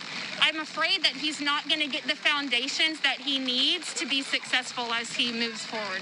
Well, thank you so much for talking to me. Now, guys, Adrienne Battle, Superintendent Dr. Adrienne Battle, she did send me a new statement just a little while ago. She says that she appreciates all of the opinions that people have, and she'll continue to talk with coaches, principals, and directors as time goes on to try to figure out how to showcase talent from athletes here in Metro Nashville schools. Another thing to note from this protest, one of the coaches from Hillsborough told us that they will be filing a lawsuit to the school system. That's it. Very nice. Great job. Thank you. Questions. Do you memorize? Are you reading a teleprompter? No, there's no teleprompters out there, as you can tell by my ums and so's. Well, I wouldn't be able to tell. You did a great job. Thank Is you. there never a teleprompter when you're in the field? Never a teleprompter. If you watch local news nowadays, there used to be a notepad that everybody carried. Now Okay. it's our phones. Okay. We have our phones with our notes. And what we just listened to was a live interview, so I didn't have notes either. I was holding an Okay. umbrella and then holding the microphone. So it was just off the top of my head. And I had talked with that woman at the protest, and we'd gone over questions, and then we were live. And you knew, you said, all right, here's the 3 or 2 questions I'm going to ask you. Yes. Have short, concise answers ready to go. Speak clearly, quickly. Like, what do you tell them? Yes, I just say, we go over it first. And a lot of times, to make our big story, we have a full-blown interview before that. We didn't at this time, but a lot of times we have the full-blown one. And I take the favorite parts from that when we're about to go live and say, hey, these are kind of the things I think are important that you said. So do you mind me asking this, this, and this? And then I have a producer in my ear telling me to wrap it up if they're talking too long. So Okay. I got 3 questions. Sometimes I get 4, sometimes I get 1. It really depends on time that we have. Mm-hmm. And then, I just go from there. So you have in this to create that little clip, which people hopefully heard, and if they're watching on YouTube. I don't know if you were able to see that or not. I had my phone up, but they probably couldn't see it that well. But they can go on YouTube. I'm sorry, they can just Google and see some clips if they want. But you have a camera person. Yes. And you have a bug in your ear with the producer. Mm-hmm. And that's it?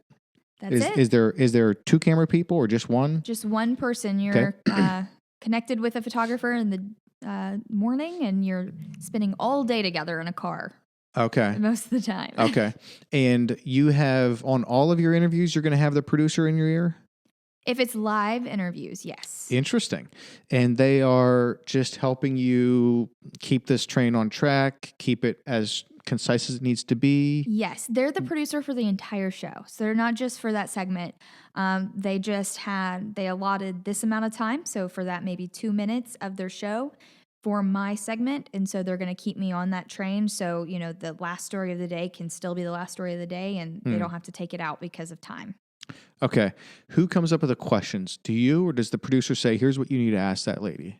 I come up with the questions, unless it's some big story where it's a huge interview and we have to have a specific question. Our managers will tell us, hey, make sure to get this answered. But besides that, it's us. It's all us. Okay. So that surprises me. So the reporter is important for not just getting the questions out and speaking clearly and concisely and not bumbling everything, but actually in the actual questions that get asked. That's up to you.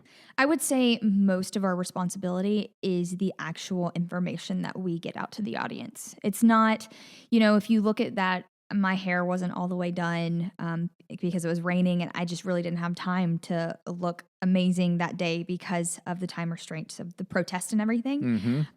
Mm-hmm. So most of my day is making sure I have all the facts straight. That is all me. We have a manager look over our script, but they hardly make any changes. Usually they're grammatical. Really? Just to make sure we're good on our grammar. Right. And the information is all either something that our assignment desk gets, and they're the ones who kind of assign stories for the day if we don't have 2 picked already, because it is up to us also to find our stories.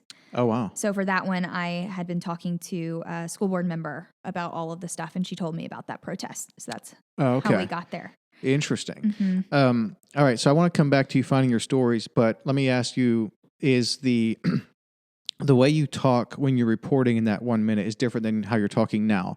Like, you know what I mean? But it's how reporters talk. I was afraid I was going to come in here and completely be like super reporter-y. Talk like a reporter? Yes. Okay. So that reporter talk, is that something that you're trained to talk like that? I think I got it throughout just wanting to be a reporter for so long. In high school, I competed in speech and debate for TV newscasting was an option there. And so my speech and debate coach, who's like, I give him so much credit for my career, but he helped me. He was just like, go watch your favorite people, see how they talk, see how they look on TV, see how their facial expressions are with each story. And so everybody had that reporter voice. Now, a lot of people, when we have experts come in and talk to us about, the things we're like critique us on the things we're supposed to be doing, a lot of them are like, stop talking like that. You don't talk like that in person. Start talking like a normal human being. But there's something in us reporters, I don't know, that have grown up watching people with that voice, and we just go back to it every time. One thing is, though, I started when I was 21, so I felt like I had to have some kind of authority on camera. Okay. And I think that's another reason why I have that voice too. So that voice is not something you were taught at reporter school or whatever after college, and it's not something you were taught in any of your classes in college. We did have a performance class that was awesome. Favorite teacher, Dr. Nancy DuPont, taught it, and she taught us about breathing and voices, but she was very clear that everybody has their own voice. And you could have a Southern accent if you worked in the South, and people like that. If you're, but if you want to, get a better voice, she taught us how to articulate a little bit and breathe through our stomach like singers and stuff like that. But it was never like, oh, you need this specific voice. That's our own doing. Really? Okay. That actually surprises me, because I don't know exactly how you explain it, but I feel like there's a definitiveness to the sentences, and it's crisp and clear, and it's like you're bringing your voice tone down, and We did like, have that. Yes, that was some of our exercises of like, make sure when you're not talking, then you just kind of drift off like that. Sure. And then Yep. make sure when you're breathing, we write in short sentences. So we have time to breathe in between them. Okay. And don't breathe in the middle of your sentence. That kind of Okay. stuff you are taught. Yes. Okay. I thought you were talking a little bit about like I drop it down lower and I No, that's really what I'm talking enunciate. about. Yeah, Okay, that is what yeah. I'm talking about. Yeah. I think I started doing that just to feel more professional. Okay, interesting. Mm-hmm. But now you're saying like the experts that come in now are trying to get news reporters just to talk more like a normal person, just like they Yes. would when they're not on camera? Mm-hmm. Because I think nowadays especially, your YouTube stars, your people, and people are super authentic online and on TV. Reality TV is a big thing. So they want you just to feel like a normal person who you'd have just talk like, everybody says, talk like you're talking to your mom. Okay. Mm-hmm. But that's a shift because those experts probably weren't saying that 10 years ago, right? I don't know. Maybe not. I mean, Probably not. because this didn't come from nowhere. You know what I mean? Like Mhm. at some point, this is sort of how you sound when you report the news. Well, think about the radio hosts from like the 1940s when you hear them all talk like this. Like that was some weird voice that they had back then too. I Okay. think it's just ingrained in us through culture of having to have authoritative voices. I mean, you do Okay. react to authority. I noticed when I started talking like that, when I wore heels as a 5'4", 21-year-old, when I dressed in a Calvin Klein dress instead of a sundress, Mm-hmm. I get taken more seriously. Sure. And so I think Yeah. that is what happens with all of that. Yeah, it makes sense. I mean, that's just how it is, I guess, that's human nature. I don't even think it's wrong. It's just how it is. I guess so. I'm just surprised that you weren't taught to speak that way. That's kind of surprising to me. Yeah. It's interesting that like the industry, the people pick up on that. Like growing up into it and wanting to do that, you're watching reporters, you're listening to how they talk, you're listening, and you kind of that just wears off on you, and then that's how you talk, and like the system just perpetuates Builds. itself. Yeah, it just builds like Yeah. itself. It's like you're being, what's the term, like apprenticed, by others Absolutely. unofficially. Well, and I think too, I've always kind of I remember, because I've wanted to do it for so long, I remember being on vacation, maybe the 9th grade with my family, and a waiter saying, "You all have Southern accents, but this one child, how is that? Are you not part of the family? You look like them." And so I always tried to keep the Southern accent kind of distant, even though my family's from Mississippi. I grew up in Collierville, Tennessee. If you go to the Grove with me and tailgate, I'm going to start talking like this, and I say ain't a lot. Oh, really? To where my coworkers were like, "Is this your real voice or is the one at work your real voice?" When Oh, they yeah? visited me in Mississippi. But yeah, I think it's just something that we do, that I have always done. I've actually had to tone it down a lot because I would start talking like this and go up and down, and had to really learn how to sound more natural. So your family has a much more thick Southern accent than you do? Yes. And you sort of, because you wanted to be a reporter from a young age, you intentionally kind of stamped that down a little bit? Yes. I told you it was my wow. whole identity. That's all I wanted to do, is Interesting. do anything I could to be a reporter. Did you have a more thick Southern accent and then you sort of reverse course on it? I mean, I assume you probably did, right? I think my accent was the worst when I was in college because I was living in Oxford, Mississippi, where everyone had thick accents. And I go back and I watch the student media, and it's real cute because my voice is so high and I'm talking like this and I got a little accent. Yeah, I think it ebbs and flows depending on who I'm with. And a lot of times in the reporter position, I'm with, I'm in that state of mind. It's almost like code switching. Code switching? Mm-hmm. What's that? A lot of people talk about it when they have accent. Now, I don't think mine's completely code switching. Like some people do. A lot of minorities talk about it, how they talk one way with their family, and then when they're around, people who are the majority, I guess, that they start talking like them. I see. So it may be that same trigger. Sure. Yeah, that makes sense. Okay, so you have to find your own news stories. Yes. And you have to find 2 a day? 2 a day.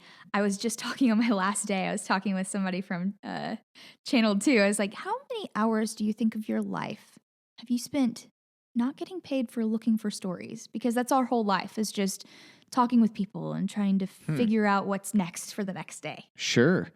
When do you hunt down your stories? The day before or the day of?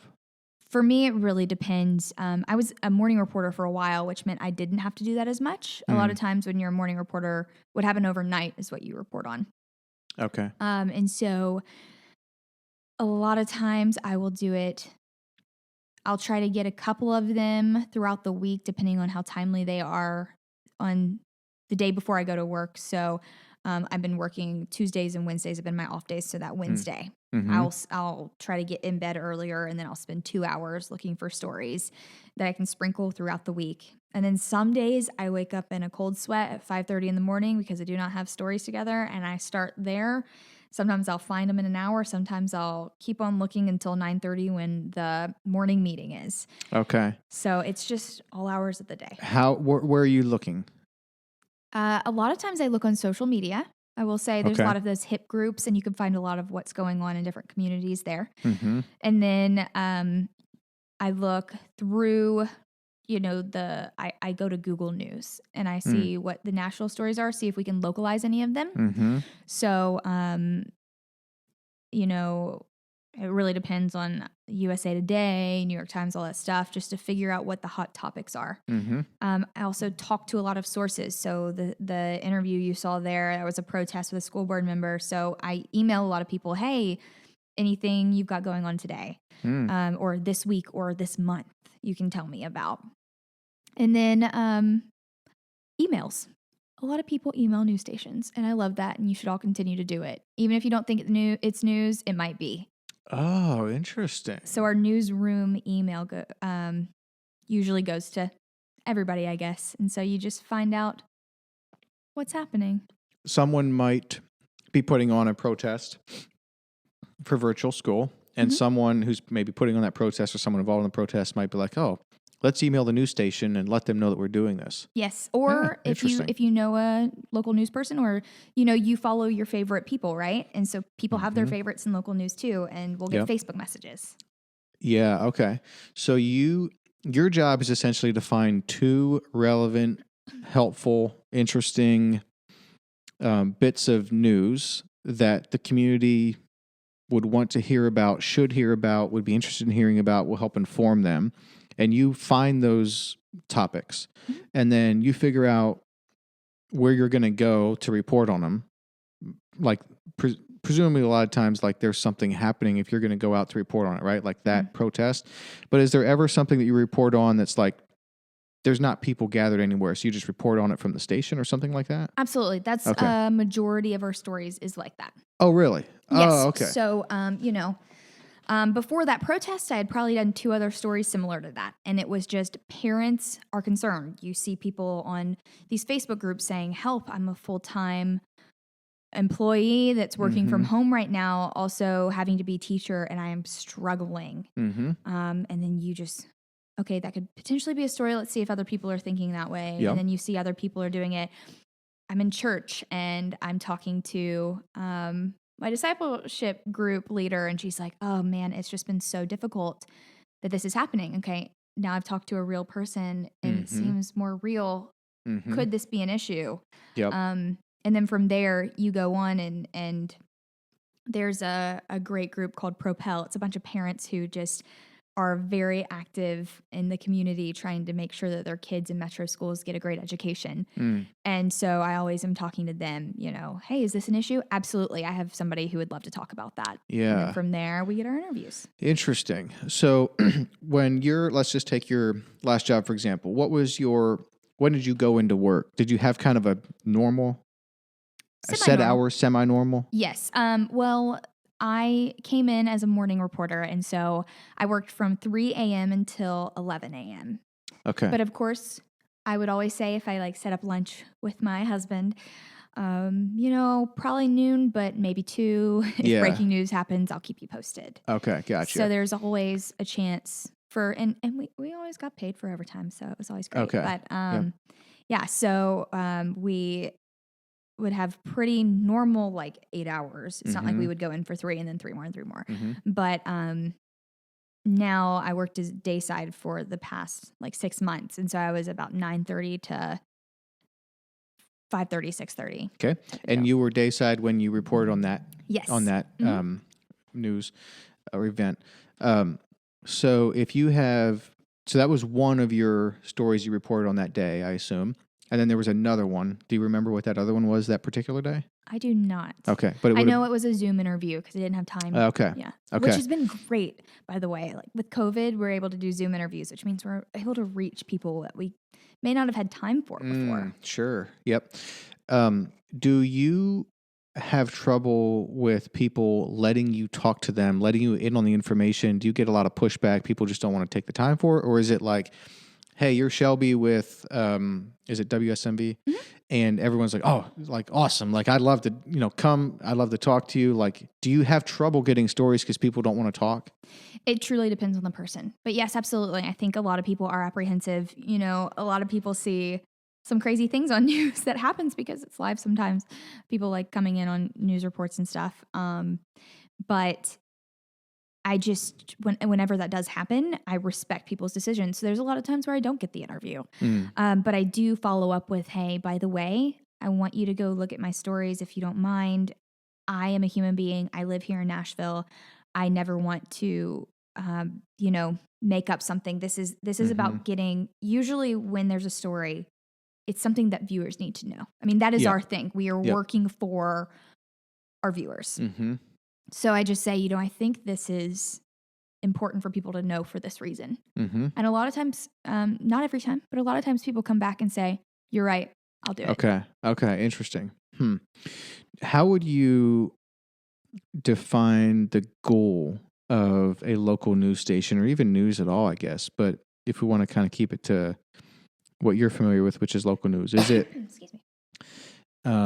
Just letting people know everything that happened? Is it letting people know the interesting thing that happens? Is it trying to inform the public so that they can participate in the democracy the way that they should? Like, how do you, I don't know, is there a way that you would formulate the goal of what you're trying to do as a reporter? Inform, definitely. Okay. To inform people what's happening in their own communities. And people can do whatever they want with that information, but just letting people know what's going on and holding people accountable. Yep. I know at my... Oh, interesting. That's an interesting aspect of it. My last station was really big on this too. All stations are, but my Fox 13 was my first full-time gig. So I'm, more comfortable sharing, with that. I was there much longer than WSMV. And so I know every time I was there, if something was going on, it was like, okay, first of all, we're giving, somebody else said this, and I'm not going to know who it is because I'm taking it from somebody else that I know, but some famous journalist, I think, said this, but we are giving voice to the voiceless, and we are holding higher up people accountable of like, there's some saying for that, but just making sure it's what do people call it? The fourth estate, the fourth. I feel like it's part of the democracy. Like we are, even though we're not working for the government, we are making sure that government, because we're not in it. We are not the government. Yeah. We are not elected. We're able to have an outside perspective of it. Yeah. And we're able to hold those people accountable. Yeah, it's a big responsibility, actually, when you put it that way, which is actually what's happening. When you say the fourth, do some people refer to it to the fourth, in the government, there's three branches of government. Do some people refer to journalism as the fourth branch of government? Yes. Oh, interesting. Fascinating, which it kind of is. And when you see that show, The Newsroom, which we were talking about earlier, it's evident in that. Oh, the other thing I think I forgot to mention on that TV show that I really like is it actually follows actual events. Yes. Like it shows, like it's the dramatized version of how a newsroom would react to 9/11, the killing of Osama bin Laden, like those types of things. That one protest in New York City that had to do with the Wall Street top 1%ers. What were they called? Do you remember? Do you know what I'm I talking know about? exactly what you're talking about. But I am not good with names. Like Occupy Wall reminding Street, names. I Yes, think, yes, right? yes. Like it shows how a newsroom would react to those events that all happened in actual history. Like there's usually like one event per episode, and they actually have the date, when that happened. It's one of the things I really like about that show also, because it kind of mixes in like real life with some drama and so forth. And it's really cool that they do that too, because if it's real life, you can see, I mean, of course it's dramatized and there's a lot of fiction to that, but a lot of the ways that newsroom works is the way that those actual newsrooms worked in that situation, which I think is really cool. Yeah, I totally agree. So would you have any desire to be like a journalist or an investigative journalist or anything like that? Or is that not like in front of the camera? Like, is that too much like finding out a bunch of details for a long period of time and that's just not your strong suit?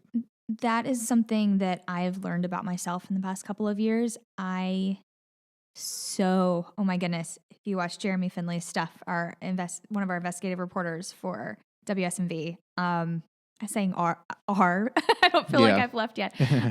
Amazing work he does. Okay. That is a lot of research. And honestly, it's not something that gives me joy, I guess, is the easy way to say it. I don't think I would feel great doing that every day. Yeah. I like the hustle and bustle of the ebb and flow of doing, one story and being done with it, one story and being done with it. Of course, there's follow-ups, but something new every day. I really enjoy that. Yeah, that's how I would be too, for sure. And I'm also an Enneagram 7. I don't know if you know the Enneagrams well. Yeah, a little bit, yep. I don't do good with the bad stuff. And a lot investigative most of the time is bad stuff. And I do, yes. Yeah. Actually, a lot of my testimony goes into that of like how I became, like I actually started following the Lord, because for some reason, as much as I idolized, this industry, I thought for some reason that a lot of the bad stuff was just like something that happened yesterday, and then they're going to show it today, and then they're going to show the same thing the next day, like repeated. But it is something new every day, and there's a lot of bad in this industry. Yes. And I think that might be why I'm excited to take a break. Oh, okay. Is because that gets a little daunting, and Nashville has been a little bit of breath of fresh air because it has the music industry and it has the state capitol. Yep. So there's a lot more not violent things here to cover. Yep. Whereas in Memphis, it was all violent, and a lot of investigative stuff is just that dirty, gritty stuff. Oh man, I can't even imagine. I don't. That would not. I'm with you on that. That wouldn't do good with that. Mm-hmm. I have a book back there on the Enneagram, but I can't remember much about 7. What's the deal with 7s? 7s love to run away from our problems. Oh, okay. We love to have a good time. Okay. If I have a problem, I like to pretend it's not there until it's 10 times worse, and then I have to deal with it. Yeah. Well, hey, it works for a while, right? I mean, why not? Yeah. Hey, I'm going to Hawaii, so. Yeah, exactly. Yeah. Really getting away from the problem. Yeah, it's one of the things that I've thought probably most about with getting back into the podcast more and wanting to stay up more with current events and being on Twitter and Instagram more, which is sort of necessary with the podcast. And it's one of the things that I don't like about it is some of the stuff I don't really care to know, but I feel like I should know and stay up with it, because it's sort of depressing. Like it bothers me, and Imagine it's just easier not that being your dealing with life. It. Yeah. Yeah. In Memphis, it feels like your reality. I had a hard time with God because I was seeing something terrible. I was in somebody's worst day of their life almost every day. And I came from Clareville, Tennessee. It's like a Brentwood, it's a suburb where nothing really bad ever happens. And then I went to Ole Miss, which is a fun SEC school, which is a bubble.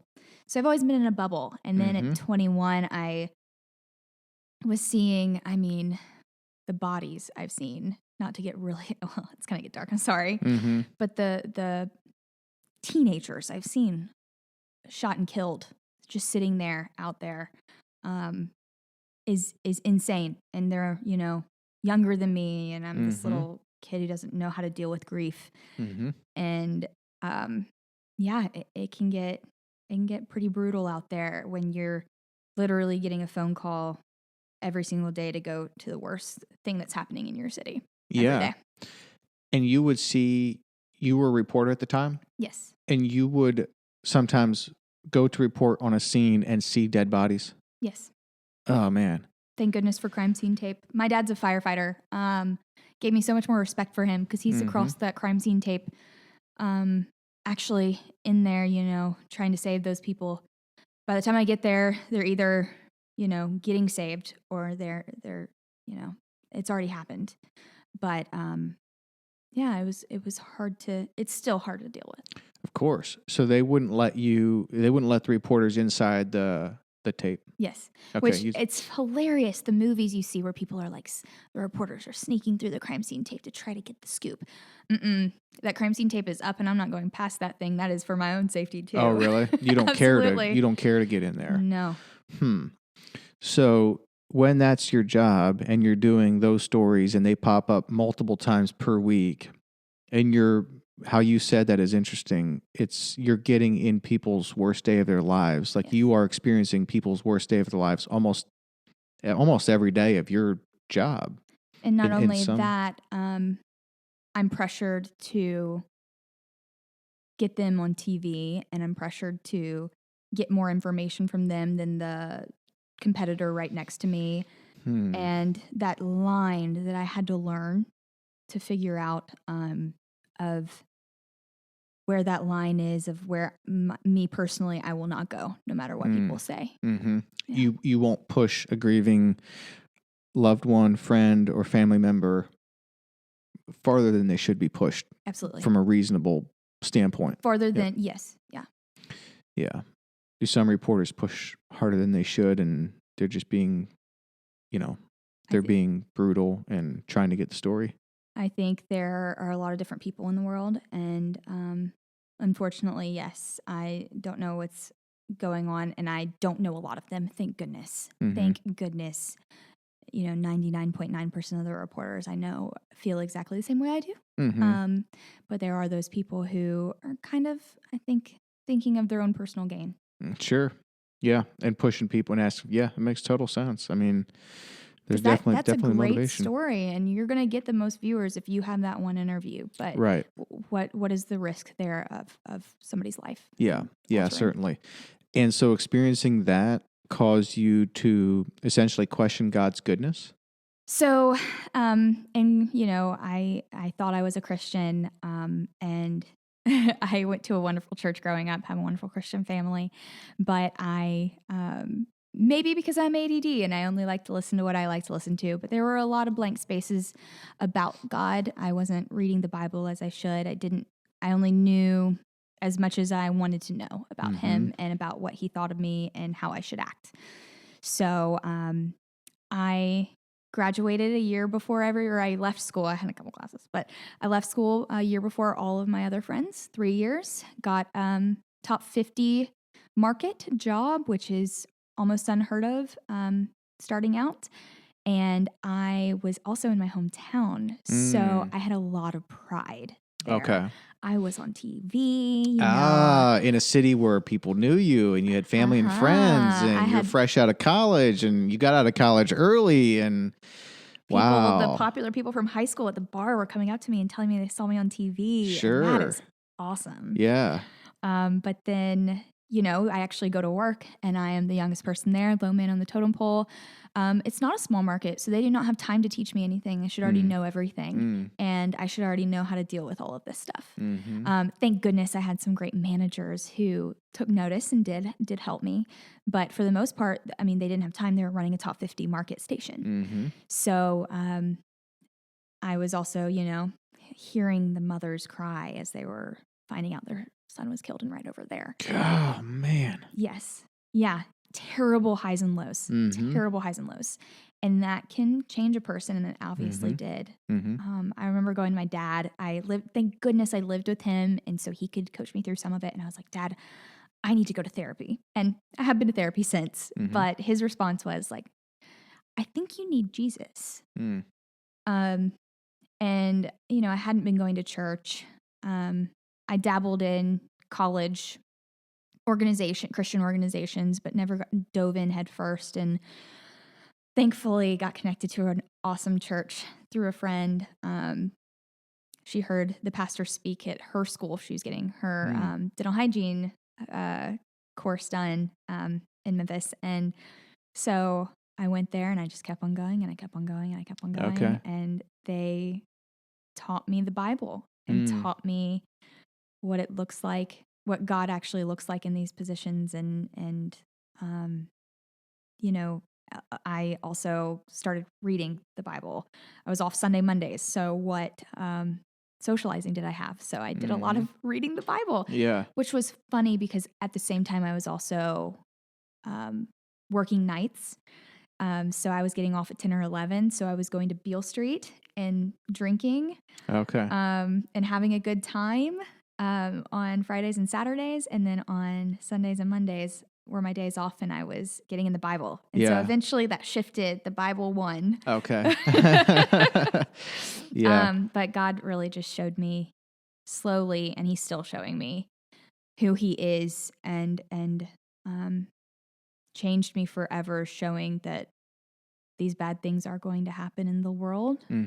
Ecclesiastes is my favorite book in the Bible, weirdly. Yeah, Ecclesiastes is so wonderful. Yeah, because it just shows you it's all folly. Like, this world is just the world and nothing will make you happy. This dream, this pride that you have, that's not going to make you happy. You can see that by actually going to work. Are you happy? Yeah. And over time, I became happy because I realized, you know, God wanted me there to be with these people in this point in their life. There's a reason I was there for each of these, but it just wasn't what I thought the reason was. Yeah. Yeah. It's interesting that you bring that up because that is a topic that I want to dig into on the podcast soon, and someone's going to be on in a couple weeks that's going to make sense to dig into. But it's the idea of it's suffering. Like, how can there be so much suffering that goes on in this world? Like, what is the category for this? What is the reason for this? How do you reconcile this with such a all-powerful, sovereign, good God? You know, and so it is something that when you come face to face with it, it's. I mean, here's the reality of this situation. We could probably walk right now out of this building and within walking distance, hear or find or see some sort of suffer, someone kicking a dog or some child, you know, screaming or yelling or something. And that's just walking distance from here. And that's not even the city of Nashville. And that's not even the state of Tennessee. And that's not even the United States of America. And we're a first world country. So now you get into like other parts of this world. There's just so many people suffering right now, like all over this earth. I mean, thank goodness we can't see it. Like, we wouldn't be able to handle it, you know? That stuff was happening 15 minutes from where I grew up. Yeah. And all the time. I mean, and I just had no idea living my life. And so much guilt came to me from that, that all of these people are suffering, but I'm doing great. Oh, interesting. I'm going home to my family who loves me, and I'm dating this awesome Christian man, and all of my friends' lives seem to be going great. And all of these people this is happening. Why? Why not me? Right. So that's interesting. So you grew up there, weren't aware of it, and then you were a reporter and got face-to-face with it more? I was aware of it to the extent of the news. Okay, got it. Every night. Yep, sure. But like I said, I thought that stuff just repeated itself. I didn't know it was new every day. Yeah, I just didn't that pay makes that much sense. attention to it. Yep. Well, I mean, it's one of those situations where there's either a God or there's not. And, you know, he's either inspired the words in Scripture or he hasn't. Like that, the Bible's either right or it's not. You know what I mean? And so what we know for sure is that God is good. And then we have to like form our thinking from there. So whatever sort of understanding we arrive at with culture or our worldview, or understanding what's going on around us or where everything's headed, that must be informed by what we know, which is there's this data point here that God is good. So anything that we kind of arrive at that would say, well, God is good, and he always has been. He's the same yesterday, today, and forever. I think a lot of the verse in let's see, where is this verse now that talks about the groaning of the earth as it awaits basically its full redemption?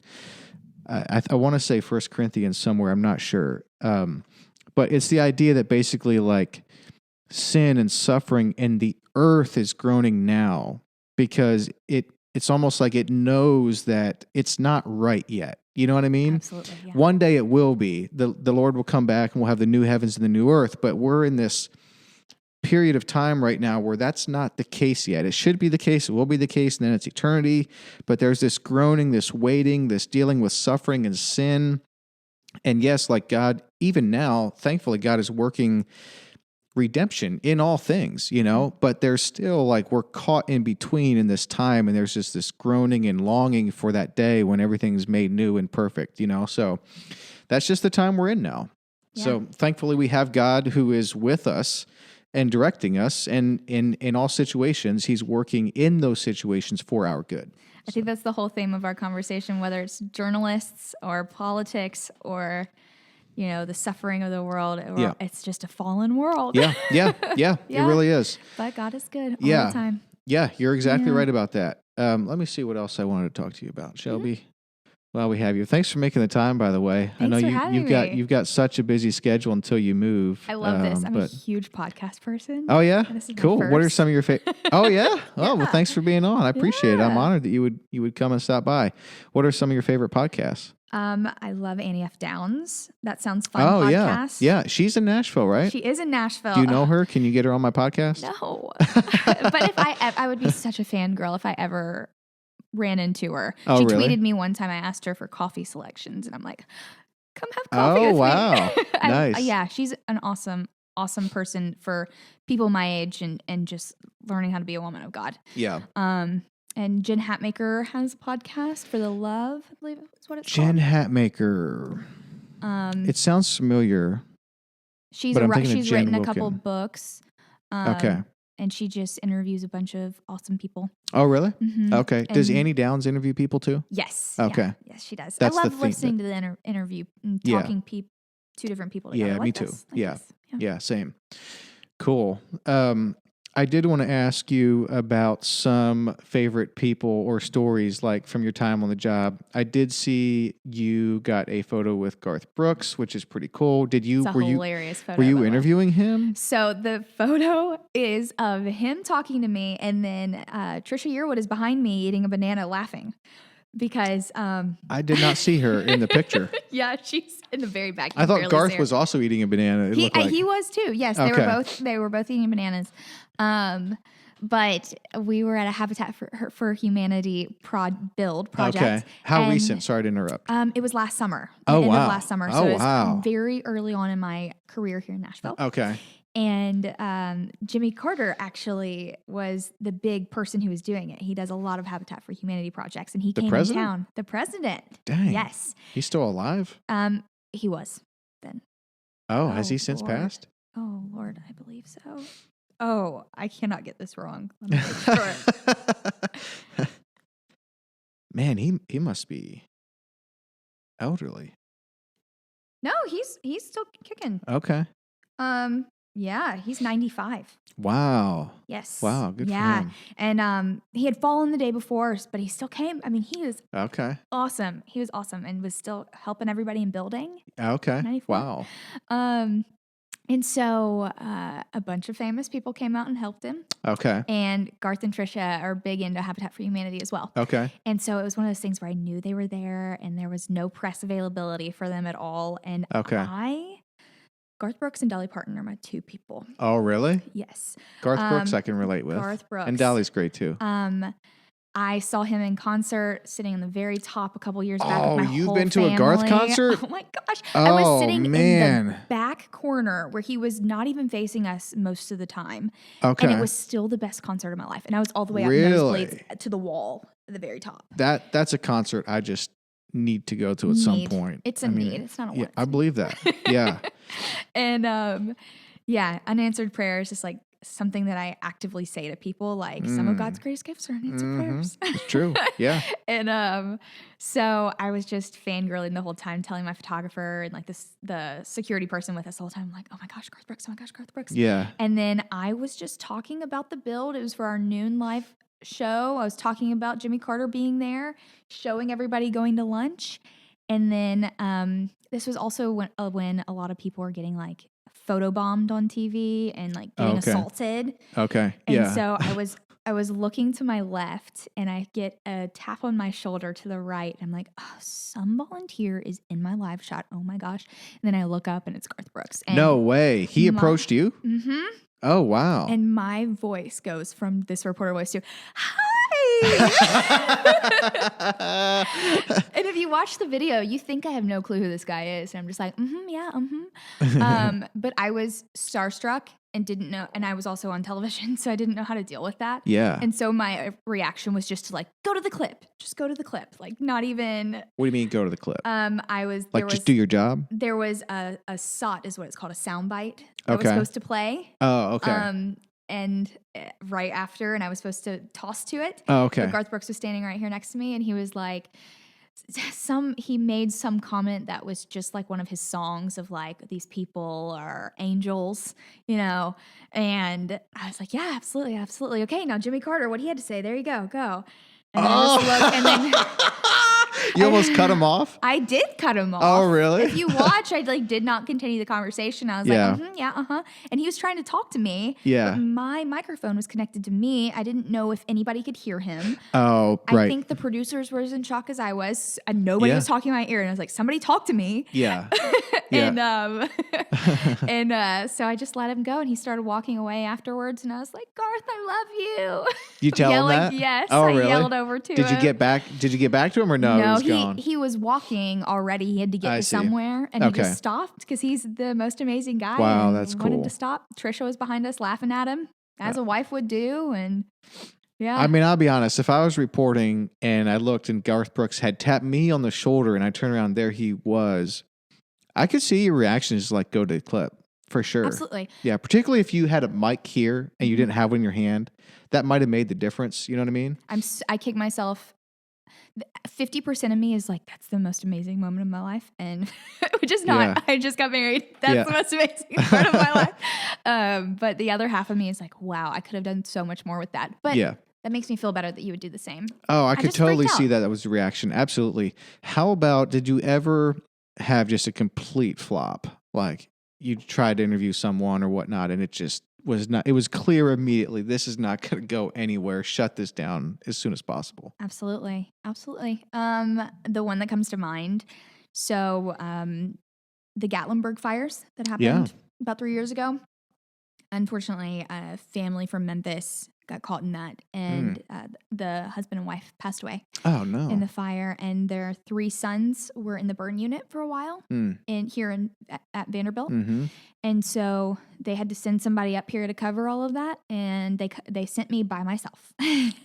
Oh, wow. And I was the only one-man band is what they call it, an MMJ. Mm-hmm. So at my last station, I did both the video and the reporting, which is a whole other topic. Mm-hmm. But they sent me with my camera. I was on the morning shows, I was on the evening shows and the late shows, just hardly sleeping, just doing live shots for them. But you can get great money from that because we get paid hourly. Oh, okay. Yep. But about 30 seconds before, and this is about month 2 of my time at Fox 13, so month 2 in my full-time career. And I was doing my own live shot. It was dark, so I barely put everything up on time and like got it to where you could see me. Every other station from Memphis and every other station from Nashville, Chattanooga, all had 2 people, and there's little 21-year-old me. And I 30 seconds before I heard the competitors, they said, just found out they, what was it?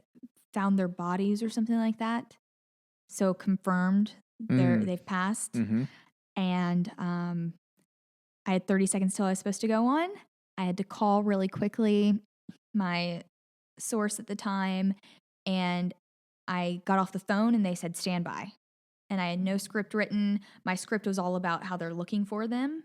So and I had to fill no. 30 seconds, at least 30 seconds, probably more like a minute, with information. And I only had 1 sentence. So I just gone. And I just stared blankly at the screen and I said something, mumbled, confirmed they'd passed. And then I mumbled some more stuff and it was terrible. Oh, really? And it was really important information that I had stumbled on. So I felt so bad about that. Are you in Gatlinburg? Or I was at Vanderbilt. You were in at the Nashville. hospital. Okay. Running But you on were 2 not hours of sleep. you were not interviewing any of the I wasn't sons or interviewing whatever. anyone at the time. Most Okay. of the time I'm on there, it's just me looking at the camera talking. I see. Okay. So but because of the way the TV schedule worked, you had to talk in that 30-second window. There it's wasn't not like you enough could say, "Hey, time. wait." There wasn't enough. That's how quick it happened. There wasn't enough time to even change anything up. If I would have found I out see. 2 minutes before, they could have floated me, which means Okay. moved me down in the show. Okay. But it was everything was happening so Yeah. timely. And I also wasn't experienced enough to say, guys, go to the next story. Like, I probably okay. could have taken control of that and said, you have to take it. You have to take me out Yep. and like shut everything down. Yep. But I was so new. I had no idea what I was doing, to be Yeah. completely honest. Yeah. That's what I kind of admire about like reporters and anchors. And again, coming back to the show, The Newsroom, is like you have to be, I mean, the main character in that show, the anchor, he was an accomplished attorney. I don't know it's a TV show, but still, he's wicked smart. He A was lot of those wicked network smart. people are. Really? Yes. They're lawyers or attorneys. Savannah Guthrie went to law school and Yeah. I believe was an attorney before. I mean, you have to be able to think on your feet and make game time decisions. So that's something that after that, I don't think I've had anything like that before. Now, if I would have done it, I'm so comfortable with it. I could have said, hey, 30 seconds ago, I was about to tell you this stuff about them looking for him. And now this is what we know. And then here are the questions I'm trying to find out for you. yes, You learn as you go, but you don't, as much as school was so important to me and I learned so much through it, the most important thing is just doing it. okay, over yeah, and over sure, again. yeah. I mean, that's kind of life, right? Yeah. Great. Anything else you wanted to hit on here? Did we cover it? I'm good. Fantastic. Well, thank you Yeah. again for stopping by. Cheers to your move to Hawaii. Tell Zach I said hi and that we love him very much. I definitely and will. Thank you again for stopping by and being on the podcast. Really appreciate it. Thanks for having me. Yeah, best Appreciate wishes. it. Wonderful.